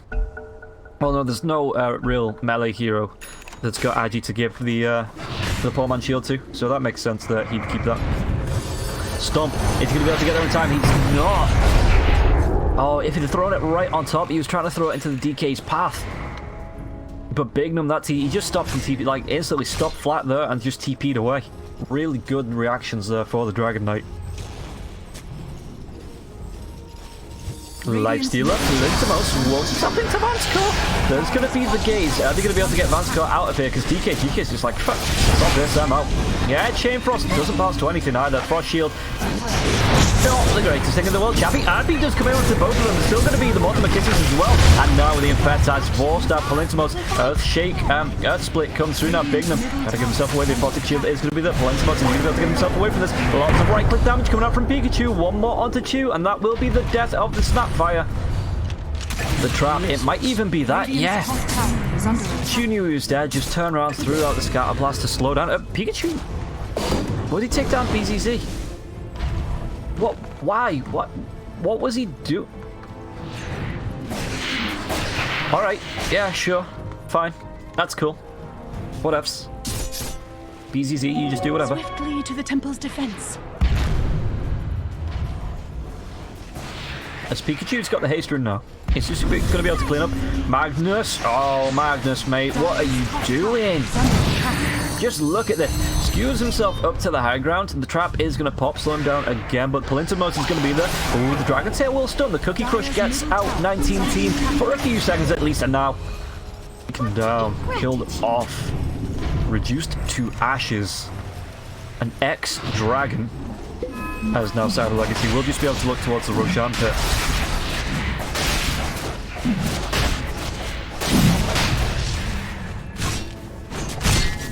BCZ and Vanscore, they're not going to see this either, so Roshan. Oh, look at that pretty Valentine's Day hearts. Happy Valentine's Day, chat. Roshan has fallen to the Radiant. Radiant's top tower is under attack. But yeah, Aegis drop. Pikachu picks it up. 6 to 9. Radiant structures are fortified. Cyber Legacies, I've kind of studied Forza here. They know what they need to do. And what they need to do is fight, fight, fight from the word go. And that's the kind of lineup they have here.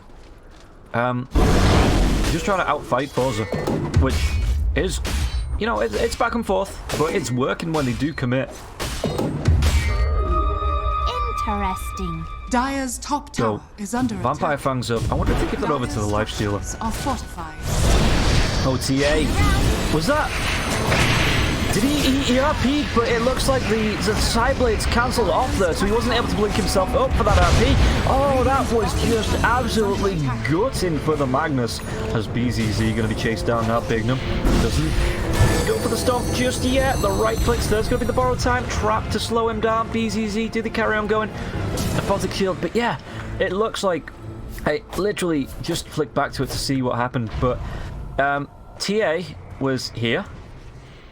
We had the Magnus here, and like the DK about there. So the Sideblade bounces through, hits the Magnus, who can't blink, and it means the big RP River. That's my analysis. That's the best you're gonna get out of me. This is why I'm not on panels. This is why they keep me at home. Palintimos. Farm-wise, he's a little bit far behind the Magnus in terms of net worth. But who cares when you've got a TA that's as big as this? Going towards a BKB now as well.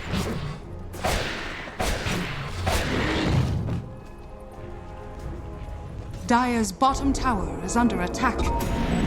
As BZZ. Structures are fortified. He's got himself the Bloods. He's going to be on the wrong side of the map once again. Maybe thinking he can get a quick kill onto Dareria, who just pops the enchant. Oh no, pops the native defense. The enchant was still silenced. So BZZ can see the heroes rotating in now. And he just gets himself out. But yeah, TA, look at this. The absolute cheek of it. Lord Assassin. Dire's bottom tower is under attack. Q19 Teen and Vansco though, smoke will be coming out. They're going to look for maybe a wraparound. Maybe using BZZ as bait, but still. Pikachu, how's the Radiant's vision here? The only C. Radiant are BZZ. Yeah, Advanced Core, 19 Chew.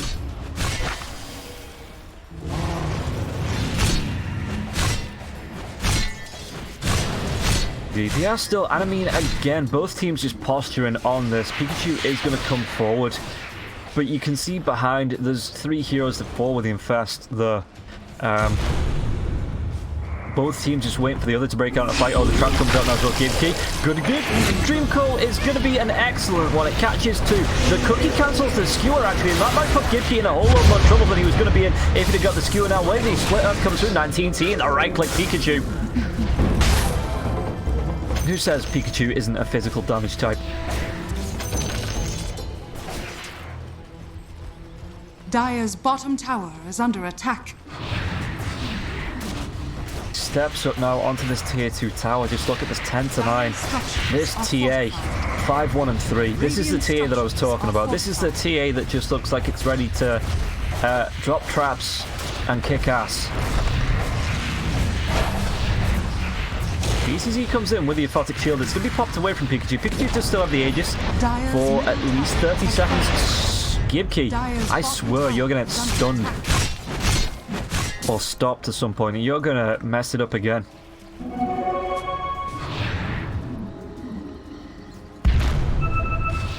Trap, going to be popped now as well. Skewer away.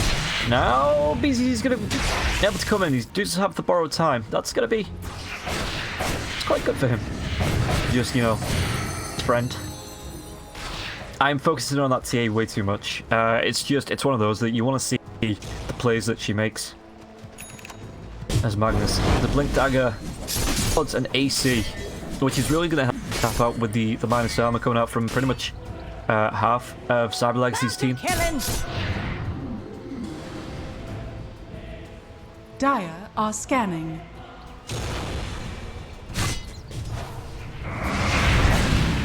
Right clicks, BZZ. Again, a Aphotic Shield borrowed time, so he's not the most at risk. Did they go for the silence though? The step up. Chappy just backs himself away.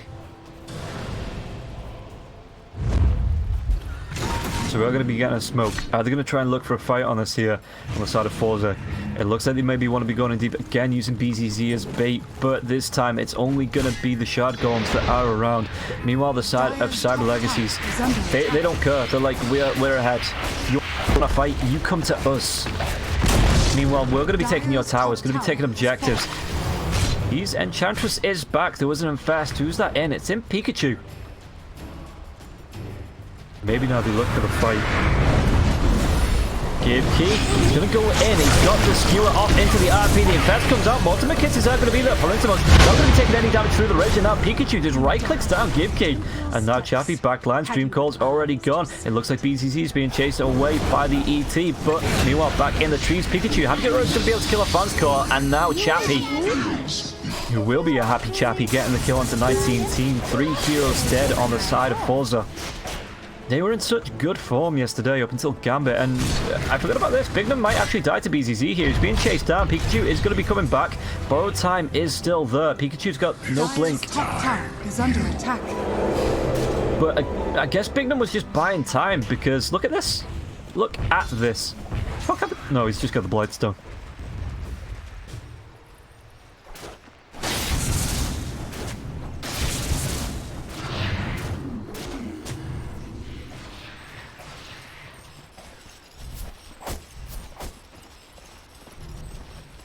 So Lifestealer, he's got himself the halberd.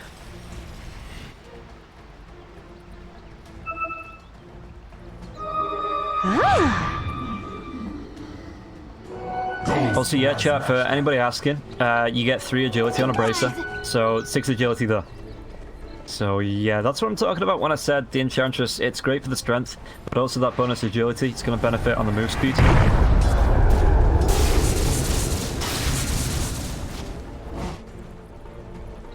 Pikachu. Get himself close to the Daedalus. Gets the Daedalus recipe if he wants to buy it up. Will buy it up. Rosha. What's that going to be? Dire's bottom tower. Yeah, 2.5 minutes. Oof, that's a long one. That is a long Roshan. As both of the destructions are going to drop here. How's DK doing? He is going to be picking up that over destruction. Will be reducing armor here now as well.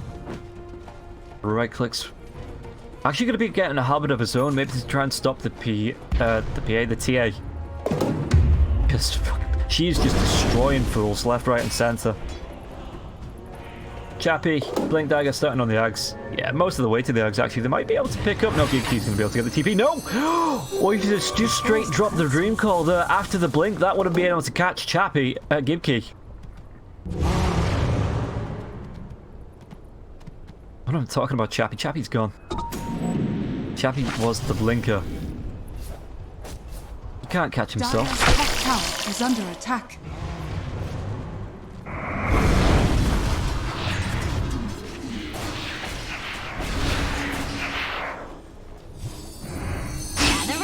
Oh, Dream Call going to be used out on the Lich, and yeah, it's just going to be a straight dead Lich. He even keeps the kill for Bignum.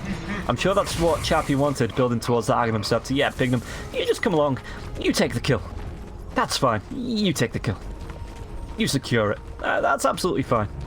No issues whatsoever there.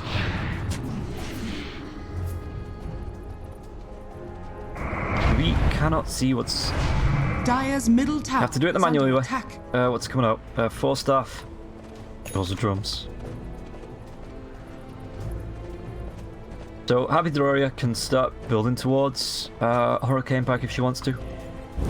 If he wants to for a little bit later on. DK, maybe looking for the Blink using Chew as bait. Don't you hate it when Chew gets used as bait? I'm sure Chew does. Blink in, there's going to be Dragon Tail the stun. Do they have anything to stop this? Another Cookie Crunch comes out now as well. It looks like the ultimate case is the phase shift though. Is it going to be enough? Breathe Fire up in 3 seconds and the puck gets to Blink away. That was ultimates committed for that. Oh, and Puck just clowns on them with the one phase shift Blink away. He even thrown out tips. Yeah. And now the DK form, it's halfway through. It's going to be all the way through as DK looks like he's going to be dead K. Jace does drag Pikachu in. The stop's going to be there though. Pikachu gets himself a courier as well as a couple of kills.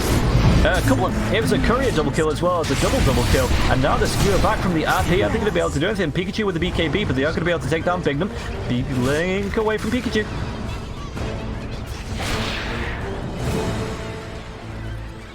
Chantress again. Just with the Nature's Attendants, going to be able to heal up the team. And Roshan is back. The trap sees this. Getting themselves back into the pit. And right clicking onto Roshan. It's ridiculous how fast this is. Just from a Desolator on the mouth. To the radiant kept forever.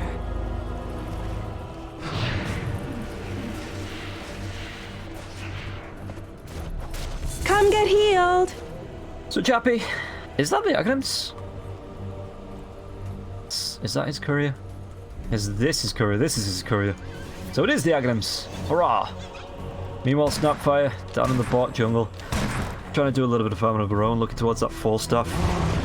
Maybe they try and fight this out. There's no RP for 60 seconds. As BZZ does spot Chappy. Yeah, Trap's going to be popped. They might actually go on this win and rip Here's Pikachu as well. They could just keep dropping traps. Yeah, even with the net now keeps him trapped up. Borrowed time, heals him pretty much to full, but the body blocks. Net using the Dream Call to snap this, and now it looks like the right clicks. It is going to be a kill. Pikachu 9-1-4. 30 minutes in. 17-11, a 19k net worth lead. Meanwhile, you have a courier kill? So let's look at the hero levels. 25, 19, 13, 13, 19. Nobody's, well, yeah, nobody's close. TA absolutely runaway training this. 2 right clicks takes down Vanscore. As Baron forced to buy back on this. 13 minutes in. Pikachu. He's just an absolute monster. Now, they're going to going to be able to get anything out of this, though. He does still have the Aegis up. He's going to be committed to get Palentimos down as well. Multiple cases, so what's the range for that? It's going to be well off. Earth Split comes out. Pikachu still. The right clicks are going to be there. Borrowed time now as well. They are going to be able to take down at least Bignum. Go Scepter to stop the right clicks of Pikachu, but Pikachu swaps targets, and now the open wounds. Dragon Knight 19T, and there is going to be a Dream Call. Magnus. So close. Ooh, no waning rift damage to finish off the Magnus there, and there is going to be that. Ooh, shield. As Chappie does get killed. Has fallen. But it buys a little bit of space, and the melee racks is going to go down. The Aegis resets. Aegis is still there for another nearly 2.5, well, over 2.5 minutes. DD, Ice Frog, are you serious?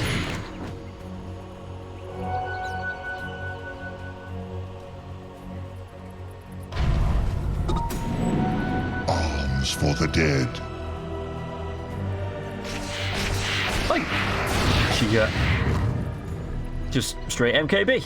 Sure, swap it out for you boots. Yeah, no, that's fine. Gibkey needs to be real bloody careful here. Real bloody careful. Yeah, the Stomp's not going to be there in time. Another trap does go down, though, to slow him down. Stomp. Pulls out the creeps. Just pulls out the neutrals. No real issue, though. DK. DKB. He's actually going to go towards the Radiance. Okay. Makes sense. Radiant I guess. structures are fortified. Dream Call, they're going to try and fight this one out. It is going to catch up to the stat fight. Just look at it. Ghost Scepter's still going to be there, though. Impetus. Borrowed time's already been used as well. Cookie Punch comes on to 2, but BKB's already there for Pikachu. So now they just chase down BZZ. They get the last right click, and now Pikachu is just absolutely mental. Godlike. 11, 1, and 5. Happy 3, 4, and 4. Palentimos 1, 2, and 11, but he's not the carry. Pikachu's sat there, and if they're in the team house, like, look at me, I'm the carry now. Which is the TA's role, you know, he's just gonna, even with a force shield. That tower stood absolutely 0 chance, and I don't think we are gonna see a TA, this game could go all 5. We're not seeing a TA again this series. Dive forward comes. Silence as well. Gibkey's going to try and do what he can with a Sinister Gaze. Going to be dragging the puck back, but again, puck just gets off the phase shift. A good Dream Call now as well. Are they going to go for the right clicks? They are, and Gibkey's going to be dropping that RP. Still taking down with the Impetus. There's going to be a good stop onto 2 of the heroes. Multiple cases. Pikachu does still have the Aegis. It's going to be popped now. He's got himself a Moon Shard. Palentimos, the chase is on open wounds out onto Chew. GG's just going to be called. Fours are just like, you know what? Yeah, you have Fortress. You win. Your team combined was enough to take us down. And so it goes that the first game will go to Cyber Legacies, who just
All thanks.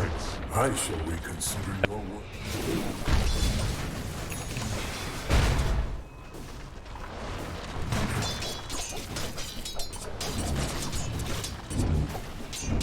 各位这小霞就不停的过来恶心蝙蝠，反正就把你蓝搞没就完。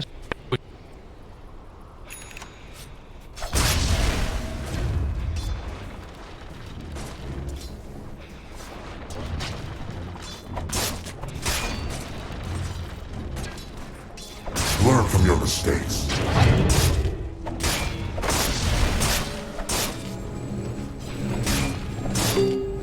这个血量有点低啊，但是他技能还在。别人在洗手剑上，剑上有19个魔棒没吃，然后这个 W33也有13个，互相在试探。但这波牛头来了，有板的，这个饼干用了没有砸到。这个血量有危险啊！你这个异化用过了之后，牛头过来要板你了，往回跑的还是被板住了，这不是死了？这个刚才默克知道他有这个异化的，就是默克把这个异化给逼出来，然后牛头给上一板，然后紫毛再一次在下路被击杀。中路线站的还挺稳的，推推线打打野，仙境片也不错。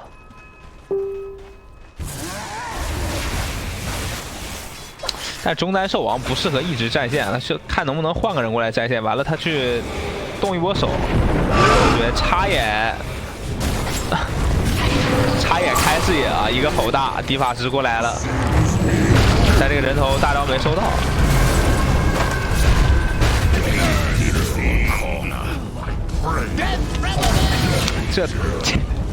这就好亏了，迪法过来本来是想 K 个头的。他是个无减飞地法，然后过来大招放了，然后人头没扣到，那个头是兽王，他自己还死了，雪崩，王也没走掉呀。别送啊，别送能赢，好狠！刚才直接往树林里怼了个眼，怼在塔下了，确实是吼到这个剃刀了，但是杀的有点太勉强了。哎，吸住，但没伤害啥呀，20个魔棒还有无敌斩。被他自己玩死了，直接到6了。Radiant's bottom tower is under attack.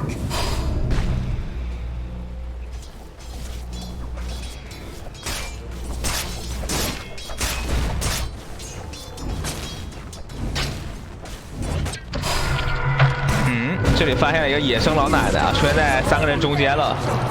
Dire structures are fortified.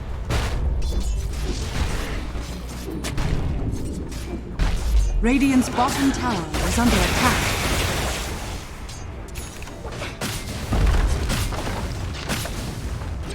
兽王动起来，跑到下路看能不能逼个塔，然后上路应该也要被换塔，但上路这塔血还挺多的，守不守啊？好像不是很想守了。这段时间迪法师在打钱，经济挺好的。来了来了，还是要来。这个位置在砍着牛头。在这边沉默，加上一个默勇晕到了，再给个 E， 再给一个板，直接无敌斩！我的天，又死了！对线期无减肥的这个迪法师啊，这会儿有点不太对。紫毛冲过来是杀了一个残血牛头，不过这个老奶奶被砍了2刀，一个转好像要死了，这莫比还挥到了，尼克 baby 双杀，紫毛就吃服了。这就不合适了，他本来经济其实很领先的，对吧？剑圣当时多少来着？2400左右的时候，这个迪法3300，只会越刷越快啊！但是连续死了2波，而且这2波都是可以不死的，就不是说那种必死的被抓了死。你看刚才是砍人家，他知道人家有个默克有沉默有默勇，牛头有技能，被连死了，不能太浪了。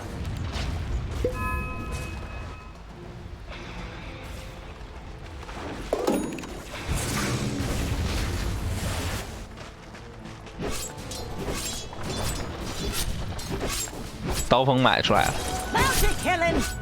这段时间因为对面少个迪法师，所以 Alliance 可以打的稍微主动一点。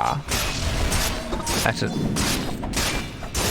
这奶棒还是被找到了，先生开转6个魔棒，这波可能要没。牛头过来了，牛头一个大招是被躲了，被异化。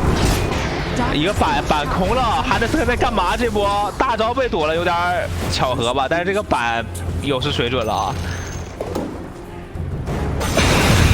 这个板瞄的也太歪了，别人都没动。开雾来的兽王，吼住剃刀，老奶直接大招输出，伤害真的很高。小强过来监测外壳啊，约了一下，突然击杀这个Alliance双大哥，缓了一口。啊，这段时间就迪法师就不来嘛，就自己玩自己的就行了，刷起来。看一下蝙蝠在干嘛。因为这3号位前面确实不顺，这经济也不好，前面被这个小强搞得很恶心。带着墨友往前冲，没晕到人啊！这一下来剑圣是被吸了一下，沉默给到了紫毛，牛头板在 CD 啊，紫毛大招飞一段留不住了。这边想留兽王也挺难的，炸一下，哎，炸回来了！但是小强剑圣艾壳踩火，这就是比较克蝙蝠的地方了。拉还是强行拉住了，接了100，拉到火里，接个图腾，但是伤害没够，没杀掉。这边小强过来了，蝙蝠反而先要死了，牛头也送了，这波追太深了，队友没跟上。2个人板和拉确实都给到了，但是没有输出能把这个兽王打死了。那火时间也到了。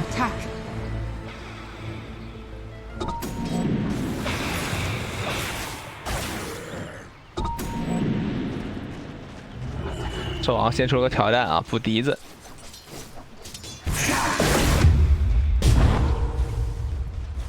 Radiant's bottom tower is under attack. 应该是马上狂战斧了。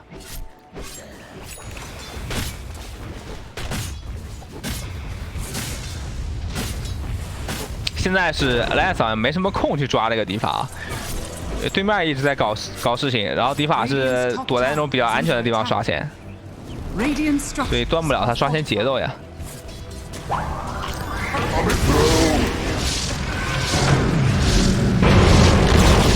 幻影之龙被躲了 ，W33拿了塔之后想跑，但是被一个板还行，有大招，墨友没接上。但是这个老奶奶输出有点高，莫克走不掉了。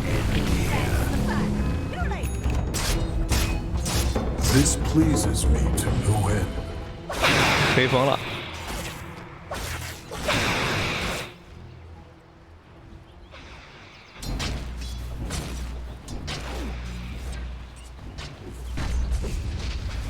没有人在打架，剑圣好像是很想打的样子，但是剃刀和这个蝙蝠都是在刷钱。这波小强找到了蝙蝠，然后迪法师现在是已经有狂战了。Radiant's top tower is under attack. 尾随有机会吗 This pleases me to no end.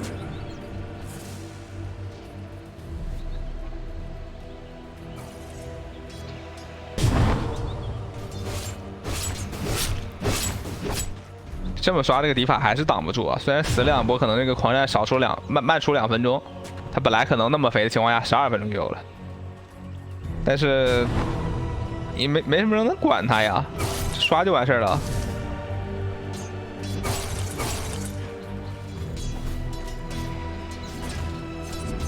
猫经济也挺好的，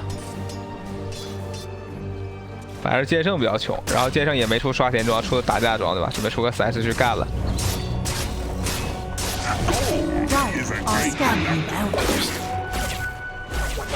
暗灭了子王。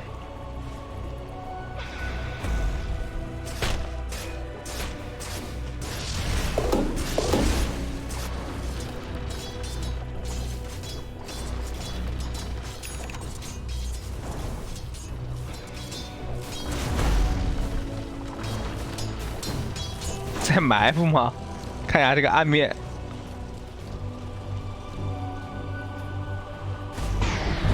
哎，被吸住了，牛头在里边中了个陷阱啊！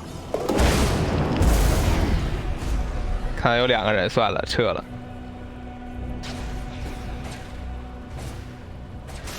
不是现在尼克马，我觉得一点都不着急啊，都不用什么找节奏之类的了，对面都没有什么进攻的想法，就守着刷就行了。这迪法只要是安全的，对吧？可以一直打到前，刷的肯定比这个剑圣快。剑圣本来就没出刷钱装，完了队友还抢他野。这片3小区之前剃刀刷了好久。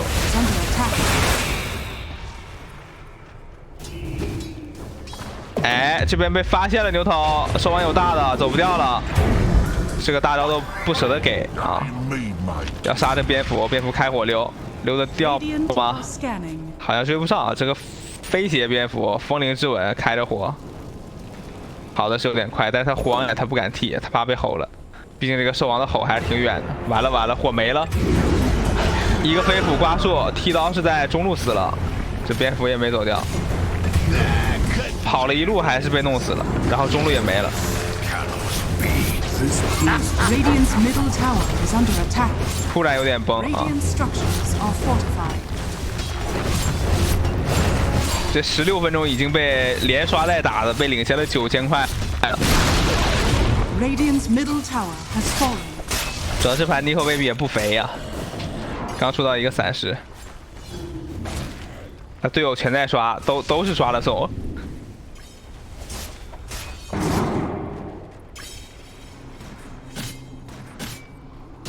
这盘 limp 我就没看到他有一点想打的想法，真的就清完野收线，收完线清野，30，但是不是很敢上。 牛头现在已经是吃不住这个 W33输出了，他这个暗灭现在切酱油很快的，太早了。这个地方吹风，但是被他蹦走了，还没杀掉。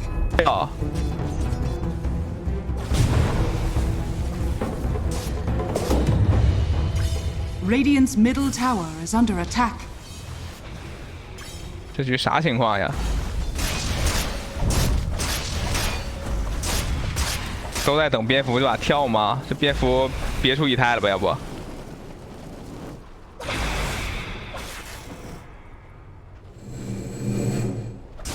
不过不得不说，这个尼格玛的眼做的也好啊。就在这种线上，紫猫一套就差点把这个莫克打死了，一个异化，再一个大招收掉了，强杀，但是自己可能走不掉了，所以自己大招在 CD， 这波为了拿这个人头代价有点大。 但是信息打满了，对吧？人我杀了一个，然后还有4个都在这儿。这里队友给了一个饼干，还是死了。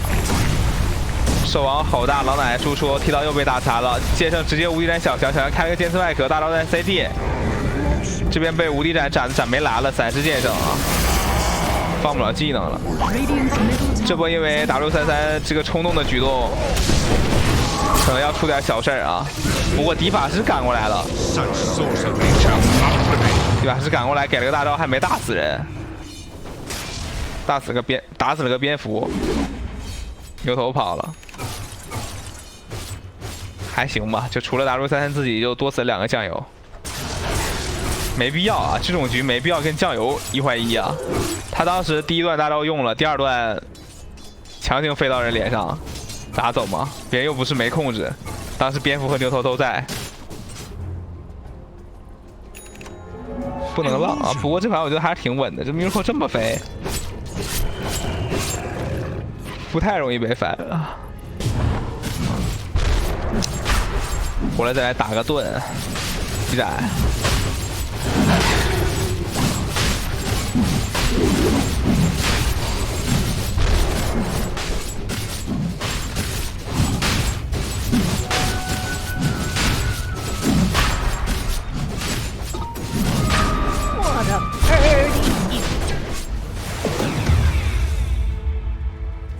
Roshan has fallen to the dire. His mind is a great conductor. 带个盾啊！这个迪法带盾现在有分身斧，再刷点钱搞个晕锤。迪法是强势期就到了呀，很早啊。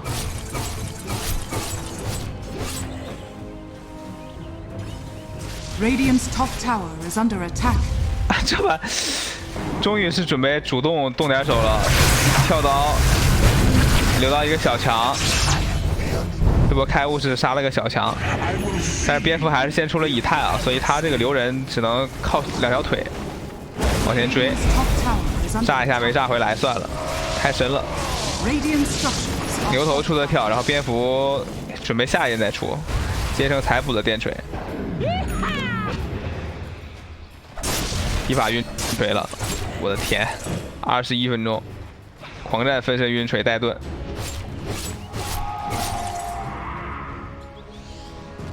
有点狠了。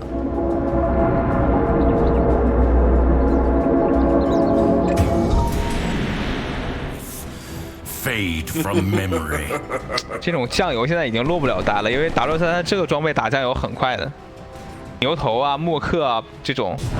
包括蝙蝠这个血量都吃不住这伤害了，已经。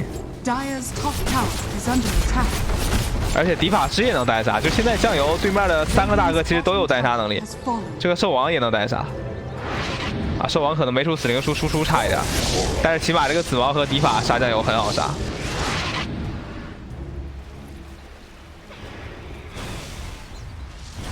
酱油落不了单，只能是后边看着大哥玩。这波人赶过来要逼一下塔了。 兽王在带上线，线也带不出去，等死局了感觉。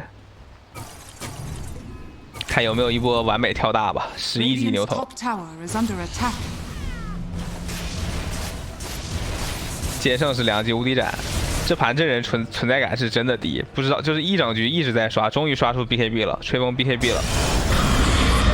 但这边打起来了，已经迪法师先上来卖，吃了一套技能，人还没死，蹦走了。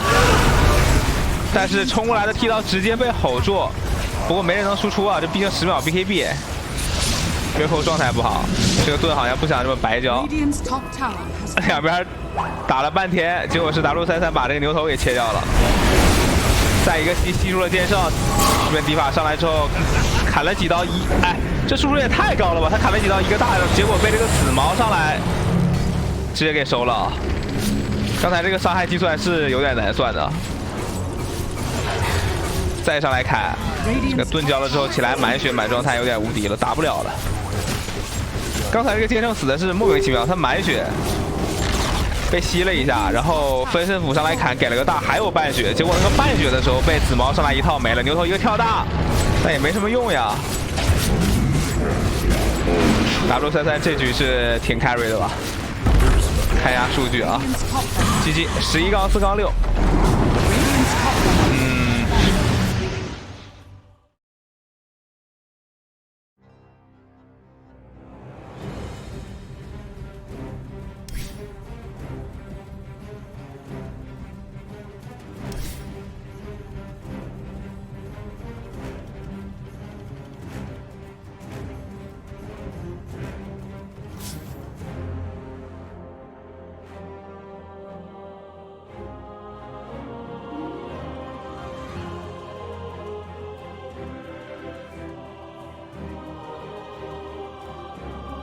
Radiant team ban.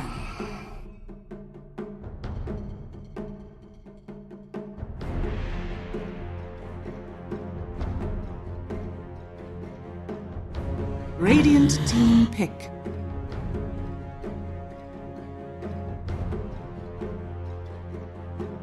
Dire team pick. Void incarnate.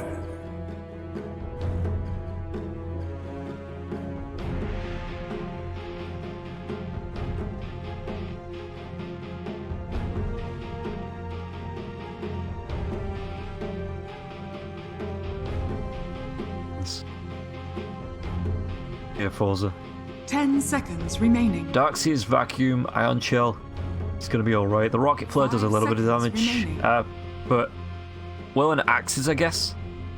That'll be able to do a bit, but you look at this and you think, well, if the Phantom Lancer gets a heart, you know, is it gonna work this draft from Forza?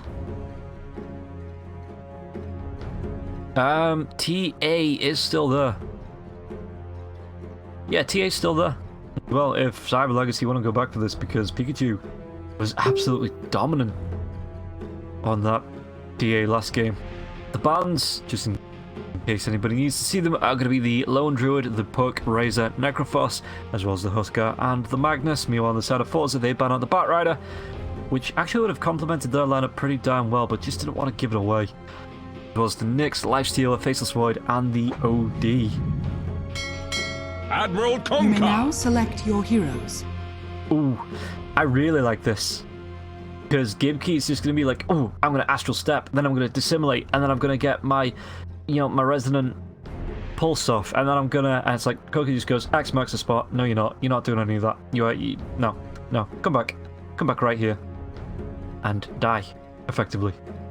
Because we've seen it before, Void Spirit can step over the Mars Arena with the Astral Step. So having something like the X marks the spot just to bring him back, keep him in there, that's going to be really good.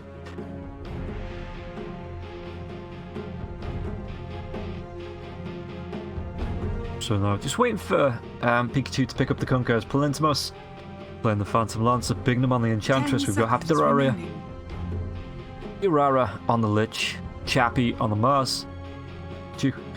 Now, Gibkey on the Void Spirit. I am interested to see how this lane does against the Kunkka, while BZZ plays the Darkseer. Chew on the Clockwork. Vanscore playing up on the Oracle, and picked up by 19 Teen is the Warlord.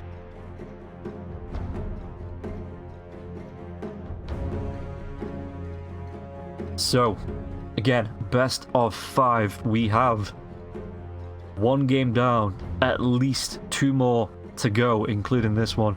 Is it going to be the full stretch of 5? Cyber Legacy take this game, because looking at their draft, if Forza want to fight early and fight often, then it could still take Palintimos a little bit of time to get online. But you look at the rest of Cyber Legacy's lineup and you go, well, Mars hits level 6, the arena comes out, Enchantress is going to be untouchable, so the Troll Warlord not really going to be able to right click it down. There's going to be a decent amount of damage from the Iron Shell and the Clockwork's Battery Assault, maybe the Void Spirit's magic damage as well. But is it going to be enough as Troll Warlords? I've been wrong about this before. I was wrong about it in the first game yesterday between Gambit and Forza, when I just thought Forza didn't have enough damage in their lineup. Prepare for battle. Watch your step. It's 6 feet down. Excuse me. Yeah, I didn't think they had enough damage in the lineup, and then they just turned it on at like minute 7 and started fighting, and didn't stop fighting until they beat Gambit. But I'm gonna say the same thing. I'm gonna say I don't like Forza's kind of... It's not a 4 Protect 1 on the Troll, but it is a case of... We've got the Void Spirit core, we've got the Troll core, and then the rest of us are going to be utility to be used while fighting. Palintimos just sees Chew, just nope, back behind the trees. But they're going to use the Darkseer and the Clockwork to kind of initiate, get those fights started, and just use the Troll Warlord as the engine to push those fights to the brink and win them and beat them through, and try and push Cyber Legacy back behind the tier 3s and ultimately win the game. But I just think that Cyber Legacies may have seen their game against Gambit yesterday. They knew this was coming from Forza, and they're just like, well, if you want to fight, we want to fight too. We already proved that we can do it in that first game, and we're going to really carry on pushing it to you. BCZ are going to be slowed down here by the Spirit Lance, but Enchantress still going to be taking a lot of damage. And now, Chew, they might even not wait till 7 minutes. Bignum has to use these Fairy Fires. He might need to use his other one now as well. He does have a Salve for when that Battery Assault, if he can get himself away. That's a long Battery Assault. It is going to be coming out now. Chew, does he have the move speed? He does have it because he's got the boots first. So I'm surprised Bignum's going to heal up and not just go back to base and then TP, because he's... Oh, Chew's just going to come right back. Yeah. And again, closes the gap, and with the Battery Assault if he wants to do it as well. Bignum probably too close to the tier 1 or tier 2 even. TP, Chew. Cancel that. And now Chew's got a little bit of catching up to do. And Bignum actually had to go for the Enchantress, enchant on the Enchantress, just to try and slow this down. But I don't know. I'm ready to be proved wrong. I'm always ready to be proved wrong. It happens often enough. But I just like, if it gets to 30 minutes, I just like Legacy build. I like their heroes more. Mars is probably going to have a... Not probably, is having a hard time on this bottom lane. Between 19 Teen as well as the Oracle. Ooh. Creeps are going to be pulled away. Can he get the courier as well? Oh, punch for it. Bignum. Yeah, this Iron Shell, it does just phase its damage out. But Bignum's going to be looking here yet just to get the denies off, and that's actually really clever. Clockwork can come in 6-3-3 between the 2 towers here. And another set of creeps. But BCC's getting really down low. We'll be able to put out another Battery Assault, but it is going to be on the creeps now as well. The Enchantress slow comes out, and now the Salve picked up by Darkseer. But I don't think PL cares. PL's just going to be like, you know what, we'll just get the last hits on the tower then. That's fine. That is fine. BZZ. Even the skeleton's going to come up. A net is available. Radiant's courier has been killed. Okay. I think it was in neutral actually that killed Chu's courier there. But Pikachu, how is he doing? Mid lane, it's quite even. It's quite even. Yeah, the Resonant Pulse, it blocks that physical damage, but not for long, and then you just get a Tidebringer. Meanwhile, top lane, this could actually be... no, it's not going to be First Blood. Battery Soul could be used once again. Clockwork has the clarities and the mangoes to get this off. And just to be a real pain. X marks the spot. Resonant Pulse has been used. So there's going to be the physical. Is there going to be enough, though? He might go for the right click here. Gibkey, he's got the move speed by 5 over, but he's going to go for the cleave off it. Yeah, Resonant Pulse doesn't protect against the cleave damage. Cancels that self. As Bignum will be able to get the first blood there over to Forza.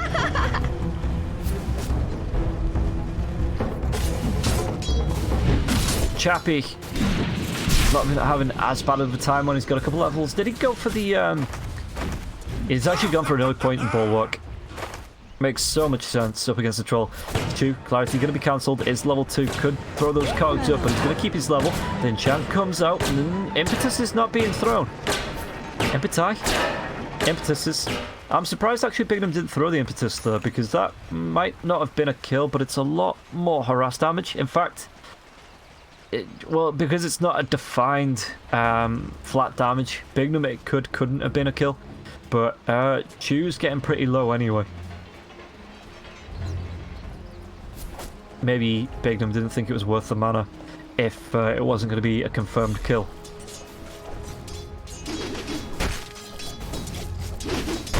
PL even gets the creeps behind the tower. He's just going to let Bignum find a little bit of farm here.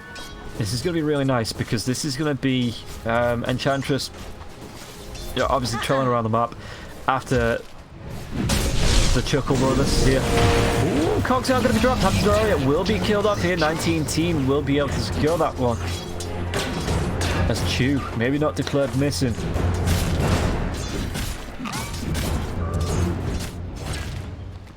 Mid lane now, Gibkey is just trying to farm these side stacks.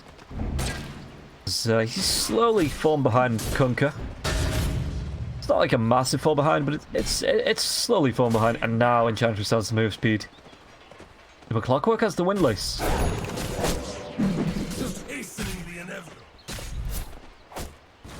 Meanwhile, Mars and 19T, how are they doing? How are they doing? He's not got as many last hits here to the troll as the PL. Oh, PL. He's actually might be going on BCC. Do they have another Spirit Lancer? Maybe he does have a Spirit Lancer. There's going to be the right clicks coming out from the illusions as well. Going to be able to get himself to a bounty rune. How close off another Spirit Lancer is he? A second. Turns it around. Thinks he's wasting too much time. Doesn't know where the Clockwork is. Doesn't want to be giving up a kill when he is 5 last hits ahead. And an eye, if we're counting those.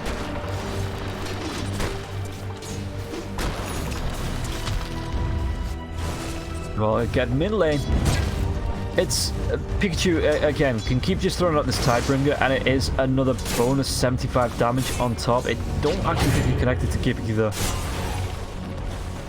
Radiant's middle tower is under It is attack. physical, but for some reason the Resonant Pulse doesn't block it. I guess because I don't know actually why it doesn't block it. As the clap comes out, Radiant's Vansko middle tower is under attack. was able to move away just in time. So Enchantress's clap doesn't affect an Oracle.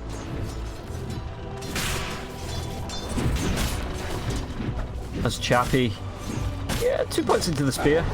And again, Impetus, he can just sit out here, just carry on harassing the troll. Troll is level 5, while Chappie's only level 4. He is close though, but this is going to be shirt. Oh, well, he's only going to remain close. There we go, he's level 5 now. It's going to be 3 points into the spear. Look at that damage onto Vansko. 2 more Impetus shots, and that is a dead Oracle. As once again, the Darkseer just going to be playing silly buggers. Invisibility. Yeah, here comes the Kunkka. Gonna be able to drop the X marks the spot, Torrent, and a boat. Brings it back, yeah, right click. Eat my way. Drop them tips. Enchantress doesn't want to use it. There's going to be the Astral Step. 2 Astral Steps. Bignum will be killed off. And now it's 19-teen with the double. Gibkey got pinned to the tree. Oh, there was enough damage there with the 2 Astral Steps to get the double kill. Really good play there by the Void Spirit.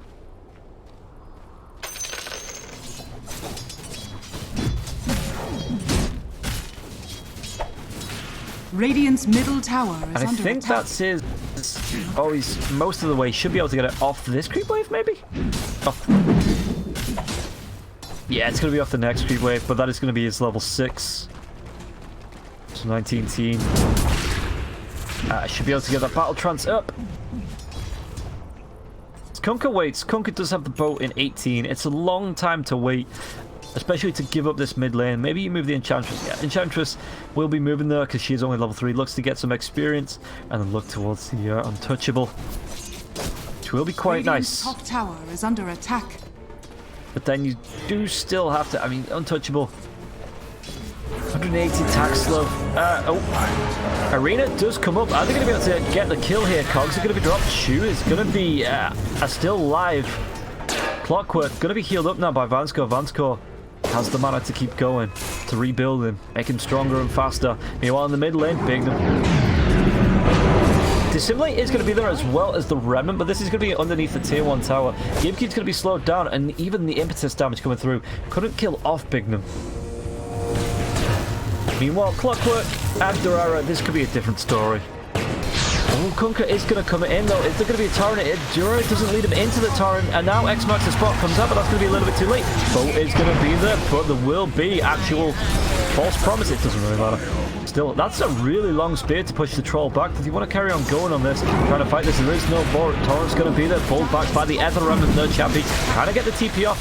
Torrent does come through. Chappie body blocks Pikachu, but there's going to be the Ether step forwards, and now one more right click pins him to the side of the stairs, but it's going to be another kill. Pikachu, can he get himself away from this as the battle trance has been popped? And now have your only level 3, so there's not going to be any chain frost. Trying to turn this one around. X-Max's spot comes out onto Pikachu. Pikachu's going to go back in. No, heal. Oh, there is going to be heal now. Enchantress going to be able to pop those. It looks like Pikachu is going to be enough damage to take him down, though. Gibkey will be able to get it on the high ground. And now, even with the Nature's Attendants, Bignum. Oh, Forza lacking fights in the last match, but this match, they are absolutely just pulling. I think that was on Kunkka for going back in. He really should have just cut his losses. You know, he thought he got a little bit greedy. Thought, you know, we can get another kill, which cost them another 2. But all plaudits to Forza there as well for taking advantage of the fact that they knew they could win that fight. X-Max's spot's going to come out. Torrent was off the mark. No boat for a second, so it's not X-Max's spot. It's not going to lead to anything. Galaxy gets himself a rune now, going towards the mechanism. I assume there's going to be a full Guardians Greaves at some point. Plintimos, how's the net worth doing? 5k. Not bad, because he is being left alone on this top lane just to do Phantom Lancer things, just farming up. Ooh. You can just pick it up, TP it away.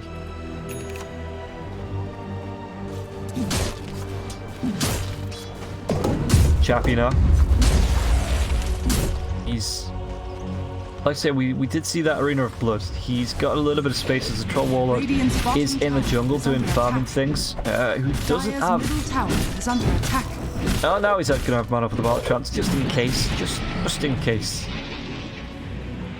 Cooldown on that, every 90 seconds. Radiant structures top lane. are fortified. Bignum, again, going to be given space. He's getting close to having the Untouchable now as well. Players here. Rocket Flare does come out. Is there a hook? Yeah, Clockwork is level 6, but no real follow-up. Meanwhile, in the jungle, they are going to be coming across Plintimos. The wall gets dropped, and now it looks like Phantom Lancer will be killed off. Of the seer. The arena did get dropped, but Mars, he's too busy running away to fight in his own arena. What? Again? I don't even know what you were doing there, Lich. Dire's middle tower is under attack. Dire's structures are fortified.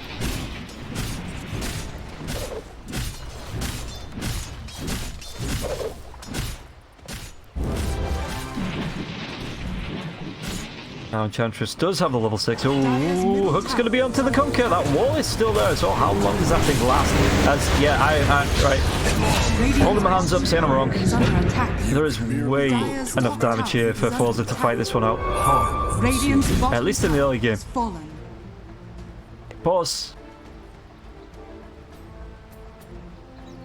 19-teen has rotated up, looking to push this this safe lane tower down. Bottom lane Palintimos, he's already taken the safe lane tower, going towards the diffusal blade now as well. Literally a creep hit away from having the gold to get it as well.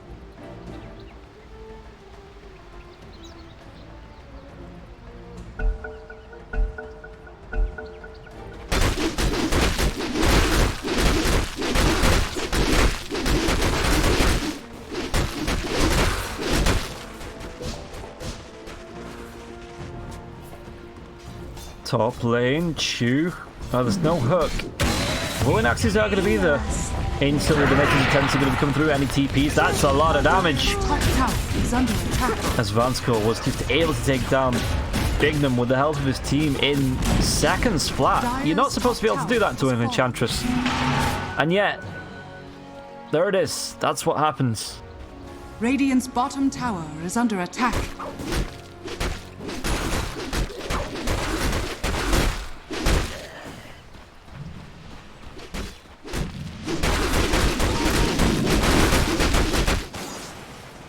Chappy.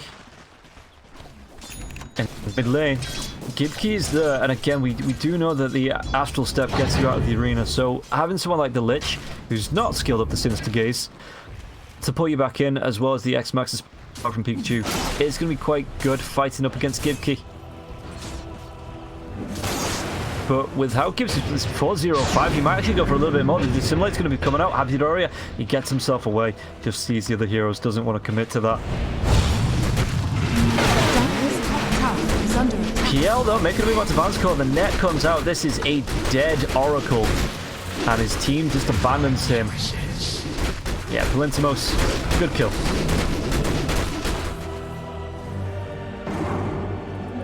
It heals like the salt sea air. There's a smoke. Are they going to go for a gank? Happy does have one. It looked like they were grouping up for it, but maybe just getting a little bit of dewarding in first. Yeah. You don't want to smoke underwards.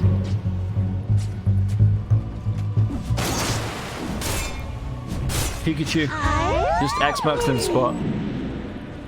Behind the tower, making sure he doesn't get picked off. He's actually going to go for the Shadow Blade. Let's see what he's going to be able to do with that while Chappy.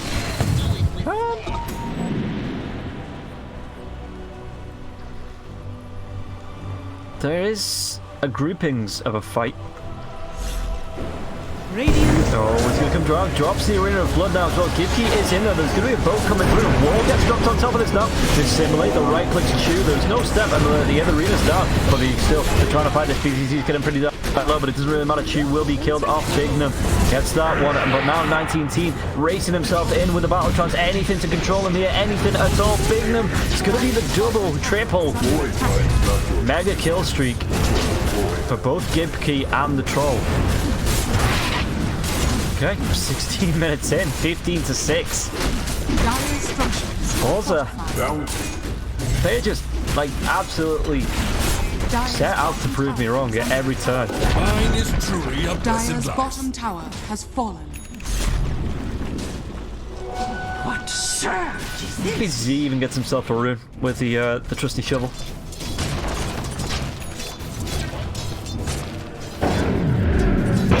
So Void Spirit got himself the Crystallis.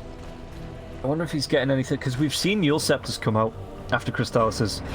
Void Spirit as the mid lane. The guy could have gone out to Chew. One more right click here from Pikachu.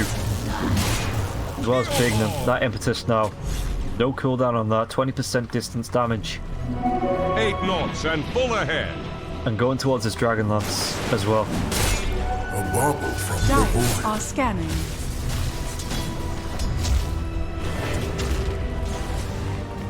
Yeah, so BZZ, Guardians Greaves, next item on the list.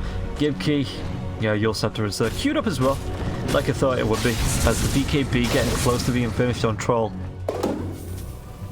And yeah, they really don't have any way to stop Troll once he battle trances.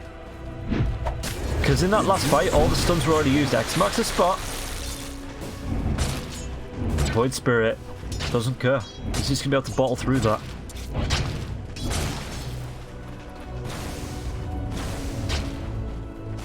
Radiant's bottom tower is under attack. Fan braces. I want to see if he keeps these on the strength fan braces. It looks like he is going to do. Nope, there we go. Swaps them over. That was just because he was on cooldown. Bottom lane though, there's going to be 4 heroes. Arena of Blood gets dropped. And I guess this is just so Chappie can get himself away. So Van's Core will be there. Is he going to try and drop the root? Nah, just a right click. And Troll's not that bothered. He's just like, well, let him go. I'll farm creeps instead.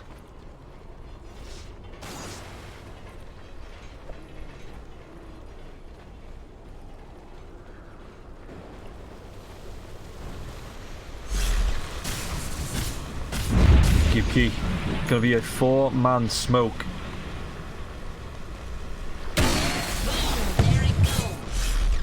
Rocket Flirt does come out. Doesn't see anybody though. There's gonna be the surge coming through. Are they gonna be able to find Chappie? Chappie, the spear is gonna latch to the tree, but Chappie wants to keep on running. The Astral Trap's gonna come forward now. Again, those are both on cooldown. Chappie trying to get himself away. He's actually gonna be healed here by the Purifying Flames. And gets a tip. Radiant structures are fortified. I don't think Givkey dropped an Ether Realm. Oh, he did, and he just didn't Radiant's catch. top tower is under attack. Dire's bottom tower is under attack. In the mid lane. Pikachu. Yeah, he's going to be going for a halberd now as well. That's going to be great for dealing with the troll at the beginning of these fights. And Chappie... Dire's middle tower is under attack. I guess he can see most of the team in the mid lane around this T1 tower, so he's just like, you know what? I need items. I need farm. I need to be getting towards that Vlad's. Radiant's top tower is under attack. Givkey though, still looking for kills. Dire's structures are fortified. Radiant's top tower is under attack. There's Palintimos on the top lane. What's he doing net worth wise? It's actually quite good. It's going even with 19 team just trading off of these towers. Radiant's bottom tower is under attack. Is he going to carry on going on his own here? He might just do, because you can see again most of the side of Forza in the mid lane trying to do what they can here up against this tier 2 tower mid. And just look at this. In fact, oh, that's a good capture. That is a great capture. It forces, well, it doesn't force them back, but Forza, they don't want to be giving up this XP. Meanwhile, top lane, once again, Palintimo's got this down to a quarter of its health, this tower. So he did have to come back in and defend. Meanwhile, Pikachu. Okay. Yeah, just gets himself out. He's probably not too jammed about fighting until he gets this halberd, until he can deal with this troll. Flair's gonna be there. But you. No hooks. No hooks. But again, look at this.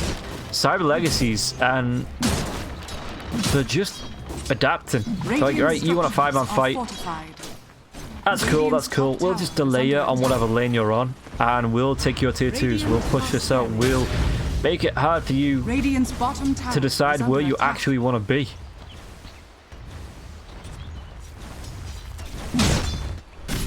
But where do you want to be?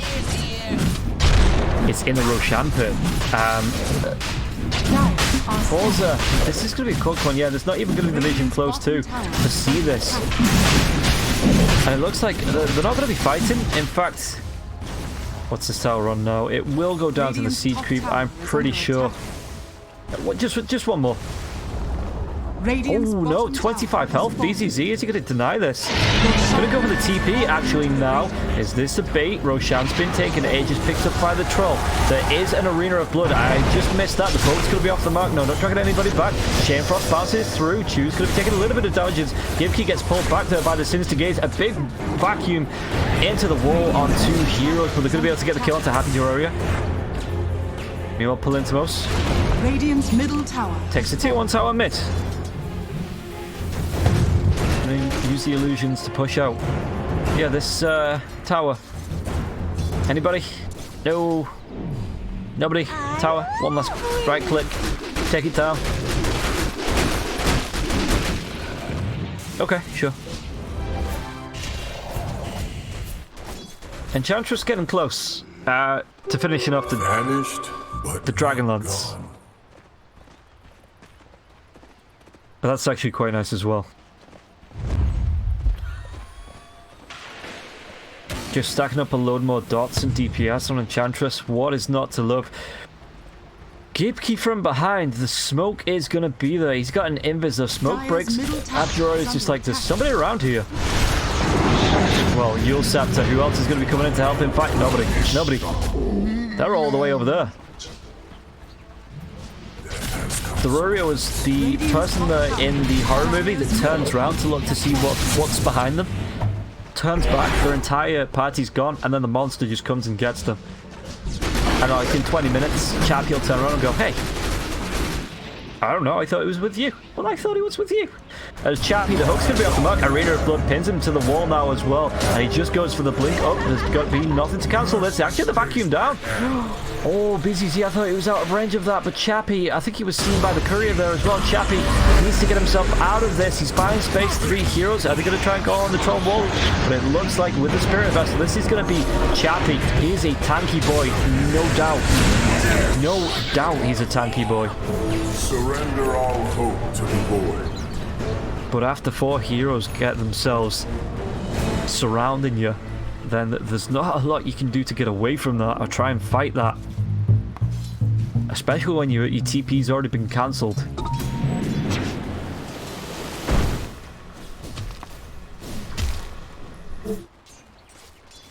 Achu is... the Guardian's Group's finished by the Darkseer. They are. And he's going for his own Blink Dagger. That's going to be quite nice. You'll set it up. Conquer. Are they going to be able to fight this one through? They are going to be able to find out Pikachu. And both's going to be a little bit dodge up by the Dissimulate. And Pikachu's trying to run himself away. It looks like, though, Gibkey does have another step. He dodges out the Remnant here, Pikachu. With a hook, though, they do have enough to lock him down the cogs. If Pikachu's trying to run himself, but Spirit Vessel onto Van's core. I think it has it. Oh, who is it that has the Spirit Vessel? Oh, Clockwork. Who has it? Yeah, it's real hard to be solo. Because you just lose your life. Rocket Flare comes in. It's going to be a little bit of a siege onto this tier 3. You know, maybe Palintimos goes forward because he can see nobody else is down here. Just to try and take this tier 3 tower. While the rest of his team buy time and space. Kunka up in 16 though. It looks like Troll just trying to trade this one off. Yeah, the TPs are going to be coming in. There's a Bouncer Star though. He used it pretty darn early now. Palintimos, he's going to be able to get himself out of this. He might be able to actually get a kill onto Gibkey. Now the Impetus kill secured by Bignum. And they want to be able to tune now as well to slow down the right clicks. Are they going to be able to get this with the enchant? As well as the Impetus, one more of anything will be able to get the kill. And now Palintimos. Forza gets the kill in the jungle though. I guess they're just trying to cancel the TPs here while PL, they fight out this tier 3 tower. They want to be able to get this. It is getting close to getting down. It might actually be a Rax now as well. It's going to be a ranged Rax as BTC will take down Chappie, but it was just enough to cancel the TPs. 19 teen, he's in a rush, he's running. As he does have himself the full Melania and the BKB. But it is going to be a ranged Rax while the Dire do protect their tier 3 tower. So a mini base race comes out and Cyber proved to come out ahead.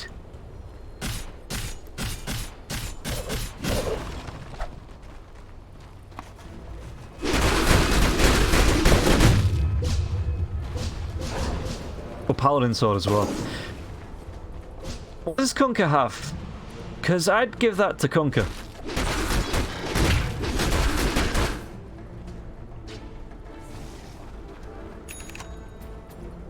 What's flying out on the courier? It's the Mindbreaker. To Enchantress, I guess? Yeah, Enchantress doesn't have anything.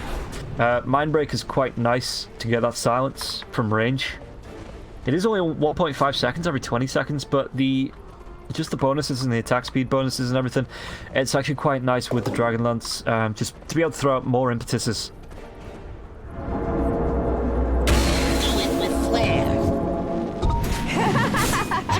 X marks the spot. And now even Kunkka, just trying to do split push things. They have a ranged Rax, so this top lane is going to push in. If Kunkka can do this, maybe create a little bit of space, maybe, yeah, Troll's giving it absolutely no thought. He's like, yeah, no way that you take another tier 3 tower and maybe even another Rax out of this. But when the hook comes through, it actually comes straight through Phantom Lancer and Happy Terraria. He's just dead. He is DED dead. Now they're trying to go on to Palintimos. Palintimos, can they do anything to save the carry here now? Right click to Gibkey. Is he going to be able to get himself away from the swing? It will be there, but it just looks like Phantom Lancer. He was locked down for the longest time, and now... Oh, Arena of Blood comes out. This is going to be really good. Is there going to be anything to finish off these kills? It looks like it was just going to be used to disengage. When he maybe could have got the kill onto Chu. Maybe didn't want to without the full team behind them. The Cyber Legacy just made the call to get out and stuck to it. Bottom lane, it's going to be flared up, so no risk of it pushing in too much.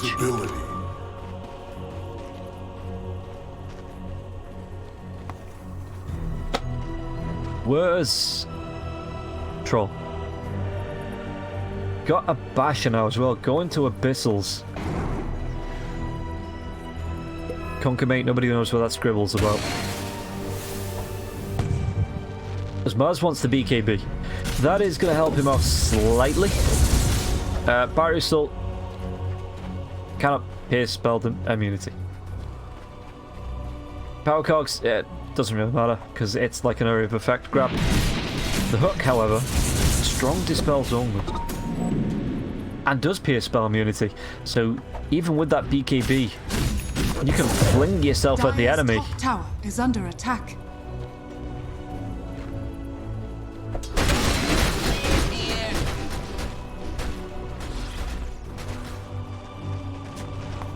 But yeah, Gibkey, your scepter will be there.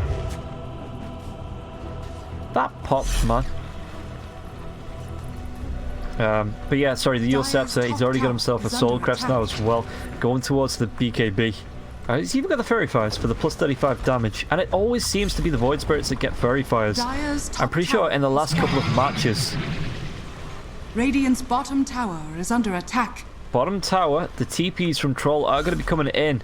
Looking for a backstab now as well. Chappie blinks himself forward, just blinks himself around this gang. No, Gibkey's going to be the Yule Scepter. Does he instantly drop the Arena of Blood? Well, backline to Chu. Is he going to be able to get himself away from this? And Diffusal Blade doing damage enough. Palintimos changes target to Vansco, but Vansco should still pop here. Does he have the heals to keep himself alive? Has a little bit of mana. Arena of Blood goes up. They kill off Gibkey now. 19 team with the BKB can just walk himself through the walls like some sort of ghost. But the chase is on. Are they going to be able to get anything else out of this? Did he get BZZ? X marks the spot, comes up. Did he have the torrent? Did he have any damage? 19 team will be killed off, and with one fight, Legacy, they absolutely swing the momentum of this match because the two cores are dead, no buybacks down for at least 40 seconds, and they've got all 5 heroes up. And they've got to know there's no buybacks. Can they kill off Chu now as well? They'll get him 46 seconds without the clockwork. Oh, the Oracle, what the hell just happened? Radiant's bottom barracks are under Radiant's bottom barracks has fallen. Radiant save for buybacks, lads. Save for buybacks. I'm surprised they're even going for the second lane of racks and not just going straight tier 4s. Oh, what's the courier? Are under attack. They've still got 26 seconds. Roshan's up. Alms for the dead. What the bloody hell just happened? There is a tier 2 tower, so it's not going to be megas, but again, still 10 seconds. Double damage! Mars, when does he want? Yeah, X marks the spot on Mars. They're not going to go for Roshan, though. But this is actually really good. They got both side lanes, which are a pain in the ass to push out anyway. You know, you have to split. And if you decide, oh, we're going to fight Roshan, we're going to try and take a team fight in the enemy jungle, you have to be so conscious about both of these lanes pushing in because of super creeps. And it looks like maybe are they going to go for another smoke? There is one up on Happy Terraria.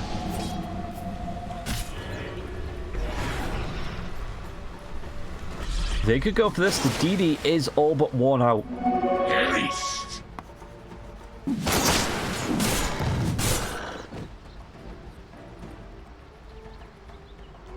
Oh, bounty! Mars, it's got the pipe going towards the BKB. As we've seen, he's already had the blink dagger. Maybe with the smoke up. Maybe. Mars gets the blink. That was, again, quick reactions there by Chappie. Chappie, well, there's going to be the reveal here on Pikachu. Pikachu going to get himself away. The arena of blood before he can get the BKB up, so he's going to be pinned to the wall. Can't get himself out of this now. Well, the false promise will come out, but again, no buyback on the Void Spirit. It looks like 19 team is going to be able to live through this. He should be able to with the Battle Trance as well as that lifesteal kill. Pikachu's already dropped the boat. Torrent's still available. X marks the spot if he wants to go for it. Who's he going to grab? It is going to be 19 team. Team is just dead. He's, again, the Sinister Gaze comes out. The TPs are coming back to the base. The buyback as well on 19 team. So this time he did have the buyback, but this opens up the Roshan. They have a building left and nothing on the bot lane, so these tier 4 towers now going to be exposed. Buybacks available for the Void Spirit. Do they want to try and make a play here for Roshan? I wouldn't be surprised if they did, which Palintimos is going to be able to get himself inside the Roshan pit. Or the smoke. Is it a bait? Might be. If they catch out the troll, well, Void Spirit does have the buyback now. I'd just like to see them commit, to be honest, especially on Valentine's Day, the day where you are supposed to commit. It looks like it's going to be happening now as well. He's in the Roshan pit, the illusions. That change was just... Illusions can hit Roshan without being purged. Yeah, sure. There's Chappie. I love the positioning here. Just in that river. He looks like he's going to blink forward. If he wants to, he can drop the Arena of Blood and just keep a load of heroes tied up. No, actually, go. 19 team. He's already bought back. If he dies back now as well, Void Spirit does have the fight. No, he's 20 gold short. Oh, if he gets caught out here without getting a kill or an assist or anything, if Void Spirit's going to be in a world of trouble. And, well, it's going to be the kill onto the Lich. So maybe they can do something right here. Give Kido, there's going to be the false promise to keep him alive. And now, are they going to be able to chase anyone down? The troll going to be caught into the cogs. Get him outside of those cogs. He doesn't want to be in the cogs. The Kunkka will be killed off. The spear comes through, pinning. But now it looks like they are going to be able to take down Chappie. This is going to be a great fight. Meanwhile, in the river. Can he get it? Well, the buyback is available now for the Void Spirit, but Palintimos needs to get away. Doppelganger's going to be there. The vacuum's going to be off the mark. BZZ wants to carry on chasing. The Warnox has come out now as well. Palintimos, is he going to be able to get himself away with the Doppelganger? Got himself 2 more seconds to wait. He's being right-clicked down as well as the Spirit Lance. He might be able to get it. The Rocket Blade comes off now as well. Gets himself up onto the high ground, but he's going to be able to blink there as well. The Abyssal Blade comes back. He's going to be able to turn this around and get the kill. And now, Palintimos, he's going to be healed up by the Purifying Flames Fire as well. Bignum, the hook comes in. It looks like Palintimos wants to go back. Vansco's going to take a whole load of damage. But Bignum does die there. And they get a good few kills out of this. Forza throwing the momentum back in their favor. But again, these side lanes are pushing in. Keys are available to come back. Yeah, the troll is going to come back to defend the base. And this is the issue. Roshan is 6k health, 4 heroes dead, and look at where Forza needs to be. Forza won that on this side of the map. He won it in this part of the jungle, around this outpost, and all of a sudden they need to shift back and go back to their high ground because it's pushing in because you've got 2 lanes of racks down.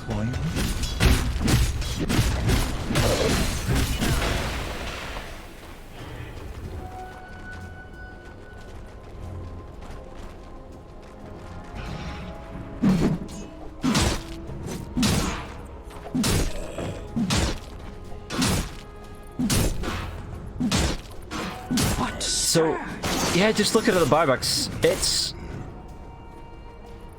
actually now in favor on the side of Forza. Troll doesn't have his for about 4.5 minutes. They're gonna scan now. Cyber, see Roshan's being done. The torrent's gonna be there as well. They can see Roshan. He's being disarmed and bashed, and it's gonna be an arena of blood. They're just gonna keep Chappie locked down. The BKB I think comes out there, and now backline. So there's gonna be the Sinister Gaze trying to chew back in. So that's gonna be the first casualty of this. Bow on top of 19. Have the damage after the false promise. Big vacuum into the wall though for Link's. He's not sure where he wants to be attacking here, because 19 with the battle trance, he is going to be using it now. He's actually going to be out of that, and now right click down the torrent. Backlines, Void Spirit trying to do what he can. Happy Terror will be going down, but the impetus he's going to be able to dissimulate away from this. And now the 4-step forward. Bigman, one more, he takes him down. Buyback is there from the Void Spirit if they want to go for this. But maybe, with the troll being out for 94 seconds, Roshan and maybe a tier 2 tower, so I think Dream, a tier 3 tower, could be picked up here, because Lich will be back in 25 by the time this Roshan is done, and he pushed himself down the mid lane. Happy Terraria should be back. Kunkka does X marks the spot, got himself the AC as well. Even my plans are just Void in the dark. Buyback. It's an all or nothing play. Because with a minute before the troll is back alive, if you lose Void, Radiant's middle tower has fallen. It's damn hard. You lose that match. Happy Terraria comes across BZZ, or more like BZZ comes across Happy Terraria. There's even going to be the rocket flare in, but you've got two heroes here. Chu trying to do what he can, but you're losing a tier 3. You're losing your last set of racks. What are you doing, Chu? Get back to base. And that's Megas. Still 26 seconds before the troll can come back. Lich will buy back for this. It looks like in the 20 seconds. Cyber Legacy, do you want to end this? Do they have enough time? Troll, 13 seconds. This is going to be a quick one. The hook's going to come in. BKB's popped by anyone. Do you want to be fighting this? Chu's going to be taking a whole lot of rush as well. They're going to be able to take down the Oracle. And now it's going to be the buyback now. And then they're going to be able to take down Darkseid. One more right click. Anything? Oh, Dissimulate coming through now. Gibkey needs to be careful because he did buy back. If he gets close, the Astral steps forward. Astral step to his death. That is going to be the Glimmer Cave keeps him alive. Oh, Darkseid though, is he going to be as lucky? Palentimos, he's looking to kill the X-Marks spot. He's going to be out onto BZZ. BZZ's going to be able to search himself away, but it doesn't really matter because he's going to be brought back. The X-Marks spot. Troll, 19 team, trying to do what they can to the rest of this team though, just keeping this ancient alive. But Cyber Legacy, 15k. They're 8 kills behind and they've got a 15k net worth advantage. This is absolutely bananas. Proper BANANAS.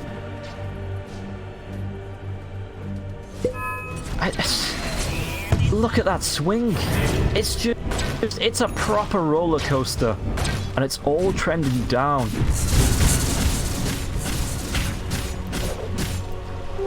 Invisibility.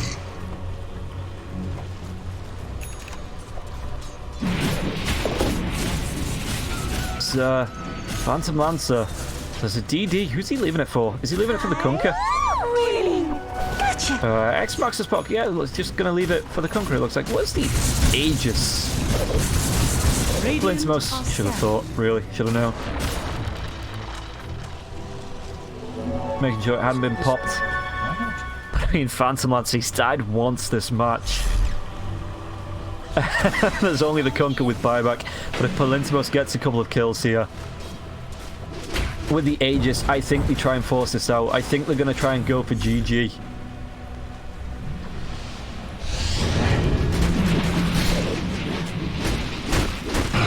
Yeah, they're just going to go straight onto the Ancient, and now the Doppelganger comes out. There's going to be the Abyssal Blade if he wants to use it. He does want to use it.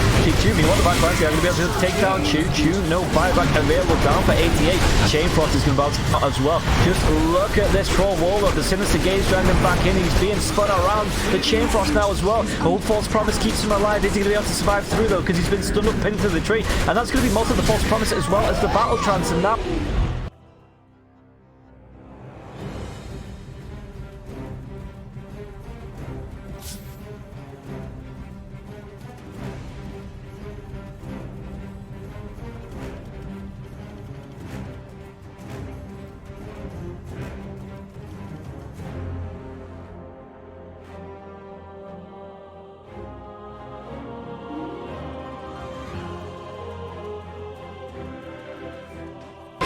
Dire's bottom tower is under attack.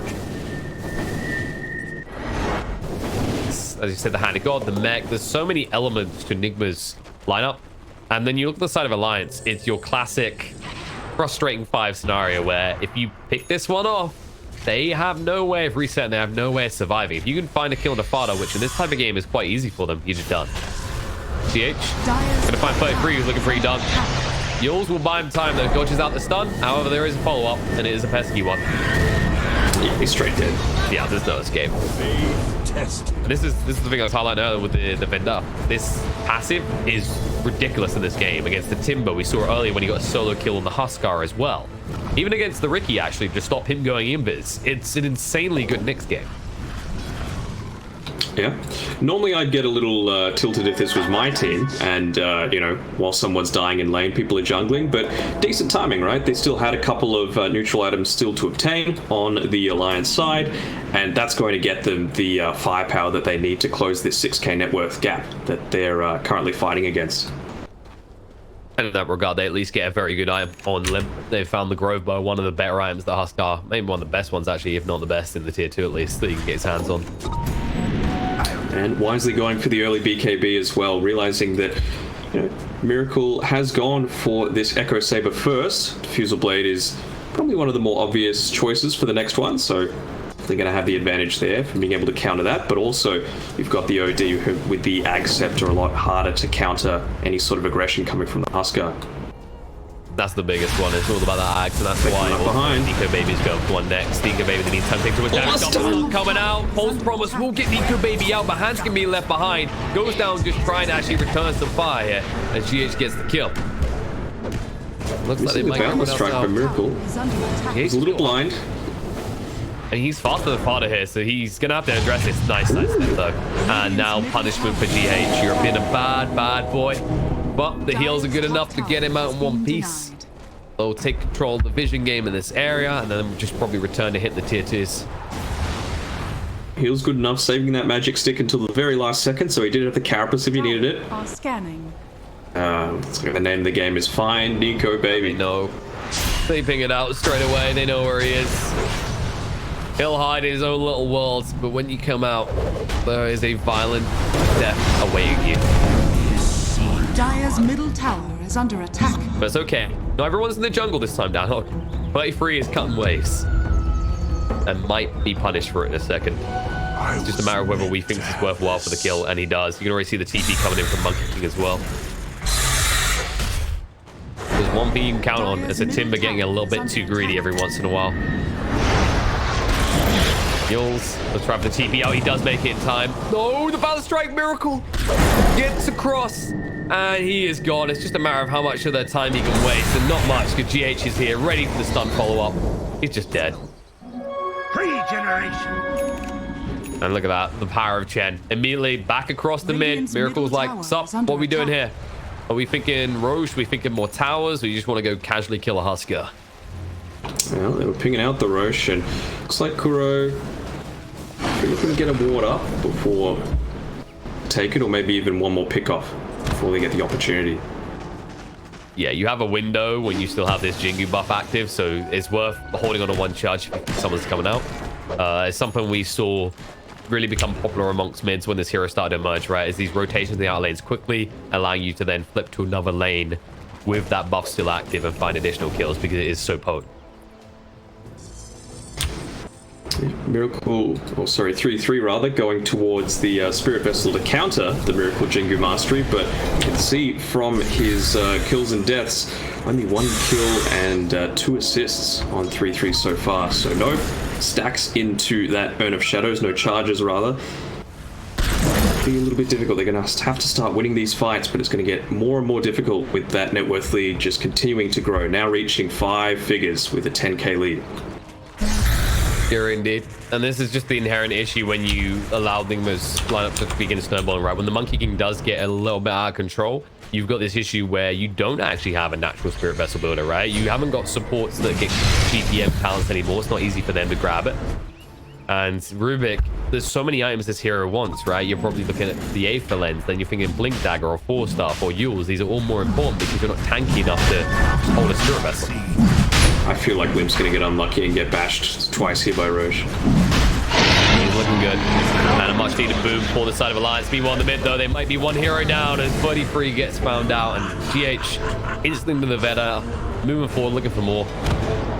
They're not quick enough, though. Or are they? 4-star forward. With that, Miracle gets back to the tower, but they see him perfectly. They lift him out of the tower. Disarm him as well. He goes to the Wukongs. They're trying to heal him up. Handegod, life drain as well. Everything for him. The BKB was used in that map. Huskar, he's already lost the Aegis. Mind control by the time he crept up, able to move away. Miracle is going to live. Tries to turn around. False Prophet's going to come out, and Limp is just stunned up by GH. Not able to do anything against all this damage coming in. He's definitely going to fall. And Miracle, he's sustaining through all this. Science Glove's thrown down. He will die, but it is for the right cause as they kill 4 members of Alliance and they take that Aegis away.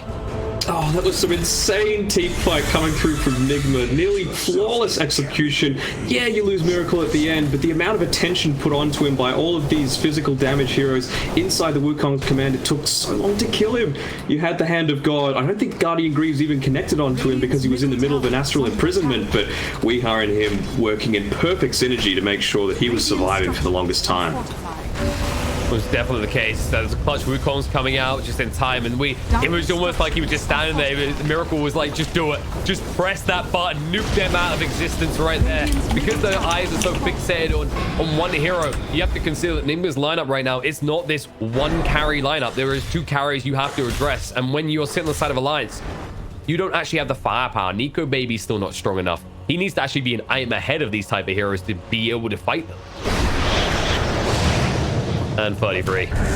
He's out of mana. Soon to be out of life. That Spirit Vessel that he's been coveting, that he's been going towards, looking at as a poster is hoping for. GH just comes in and mocks him with his own one. What a handy thing to have, you know. Nyx Assassin pause for 6 charges on a Spirit Vessel coming up against a Huskar and a Timbersaw. Insane. Couldn't ask for more. And Limp, he might be forced to use the BKB here. There it is. He has to throw it out. But the damage from Miracle. Whew. Boy's hitting hard right now. Something could get worse from here on out. The last thing you want this stage in the game is a Huskar to be expending BKB charges like that already down to the 8-second mark. It's only recently picked up. They'll be seeing that as a big win. The BKB pop means the next tower push that they go for, assuming that, well, actually the waves are reasonably far pushed in from Alliance's end, so I don't think they'll be able to get it. Maybe the priority will go towards the neutral creeps, which now are going to be spawning those tier 3 items. Might give some sort of way for Alliance to catch up. Orb of Destruction could be on the cards. Much needed at this stage, and you already see the move from Nigma. They smoke up, and they want to reconnect towards the bot area as they understand that Alliance are going to pivot around Nico Baby and try and enable him, get him into this game, maybe off the back of that 15 talent again, a little bit extra damage, but instead, Nico Baby able to jump first. GH protected by the Astral though. The Astral out to keep the Huskar out of the equation. Wukongs goes down in this choke point. A lot of trouble for Limp as he just gets evaporated. There's no way he can survive. And on the side, Farda, nothing he can do either as he got stunned up and killed off. Double kill already for Wee. He wants more though. He's feeling a little bit peckish. They'll find someone trying to limp away into the base. There's actually Hanskin who's brought down. There's 3 dead now on the side of Alliance. The net comes out from GH. They see Nico Baby as well as they've dusted him up. He will fight against Nyx Assassin, but this wasn't a fight he wanted to take as 4 members of Alliance are dead. And 33 just waving over his teammates going, don't worry guys, I've almost got this Spirit Vessel. The only response coming out is, when are you going to get an earned charge, buddy? Yeah, I wouldn't be surprised if they were to call it if they lose one more big team fight and it transitions into an objective. Either if Kuro had the exact timing of the BKB on the Huskar in mind, because there was only 5 seconds left when he went down there, they knew that they had the ability to take that fight with a clean victory. And just those small differences, that's what makes the mile, especially in these Huskar type lineups. It's a volatile line, right? Like Huskar's usually described as these heroes that after their first Aegis pull into their second one, if they die maybe just 2 times, the game is almost over. They need someone else to start taking over. And this is, you're not in a situation where Nico Baby is anywhere near to take over for this Huskar, which is what we usually see from Alliance, right? Is this passing the baton. Instead, Miracle swinging his own baton in the face of Limp. They're going to force Wee away, but the Astrals can be there to protect for longer. Forcing out the BKB from Limp. Wee will look to move away. Has to activate his own BKB, but too much damage done already. False Promise jumping straight away, and they can bring down the OG. He hung around. He was too focused on saving Private Miracle, and he's still going to go down. GH tries to get out. but they have his number as well. There's no easy escape from him. All of a sudden, Nigma overstay their welcome and get booted out by Alliance. Great job by 3-3 there, creating so much attention around the mid lane. Honestly, they shouldn't be worried. He was sitting right here in between the tier 2 and tier 3 towers in mid. There's no way he's going to take any sort of objectives. Tier 1 was still up. But drawing 2 heroes away from Nigma's push forward, and Alliance realizing that they had the numbers advantage, immediately jumping on, getting those BKBs popped, and taking a bit of control back in this game, maybe? It's still a 15k net worth lead, though.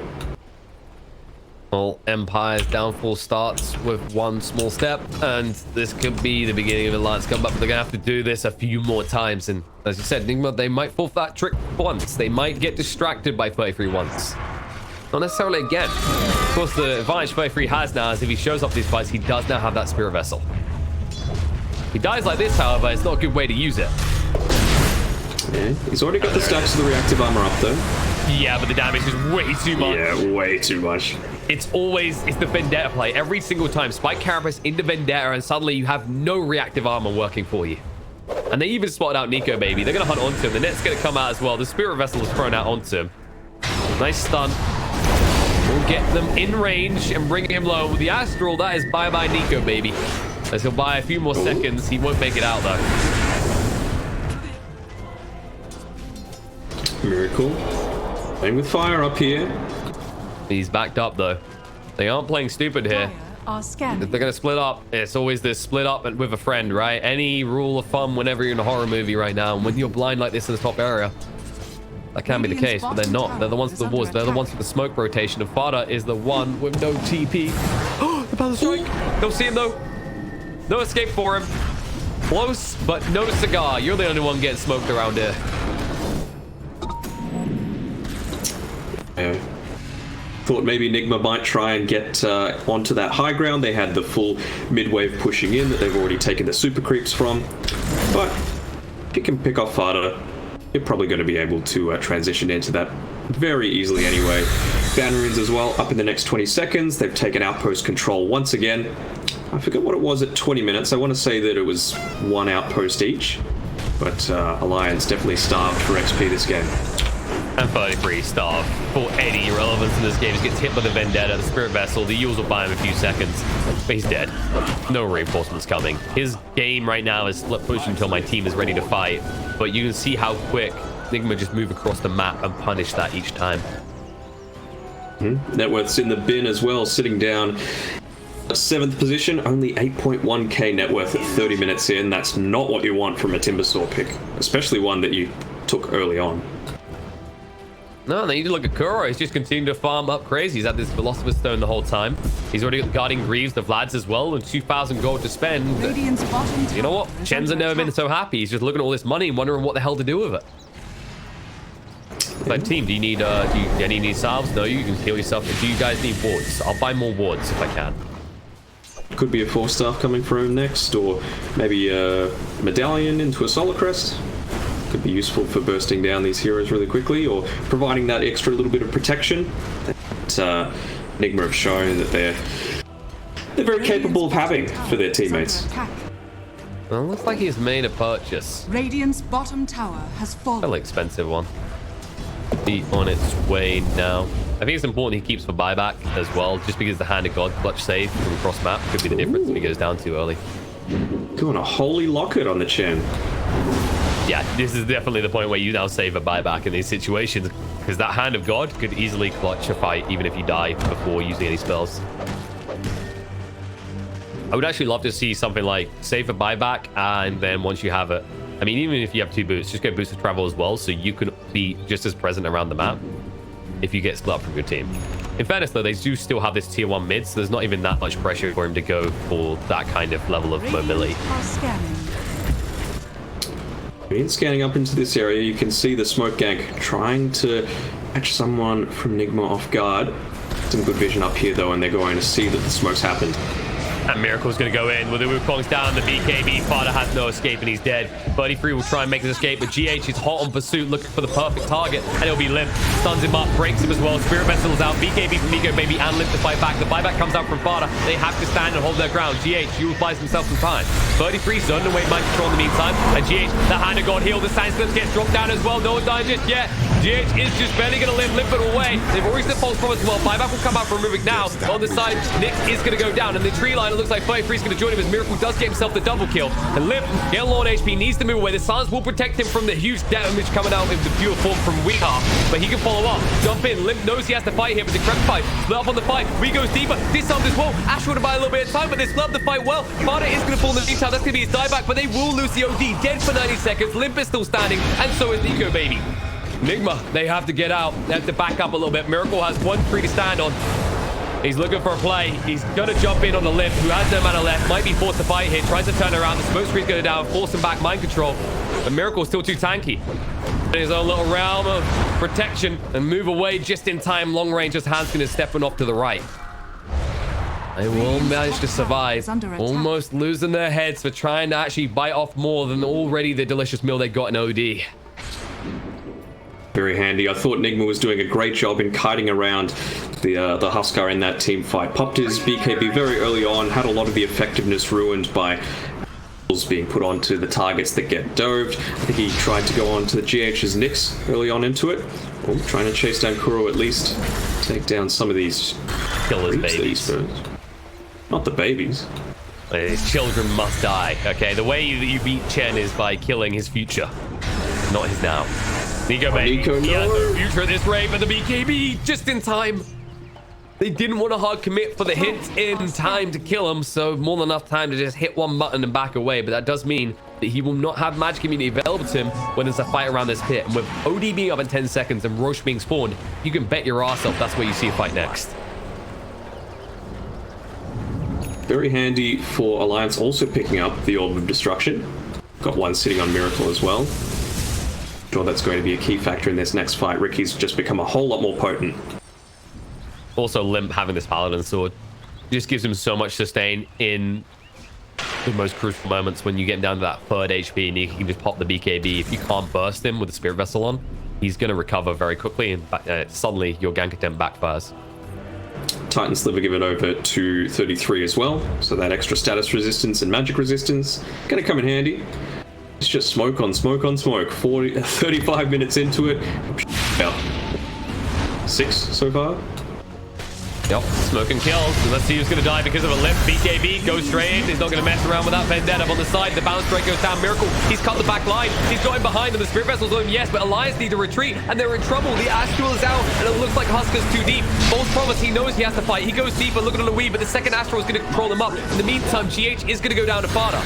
But Limp is against the world, and the numbers are against him as he is overwhelmed by the force of Nigma. Gets brought down, has to buy back straight away. The side is Limp's Fada!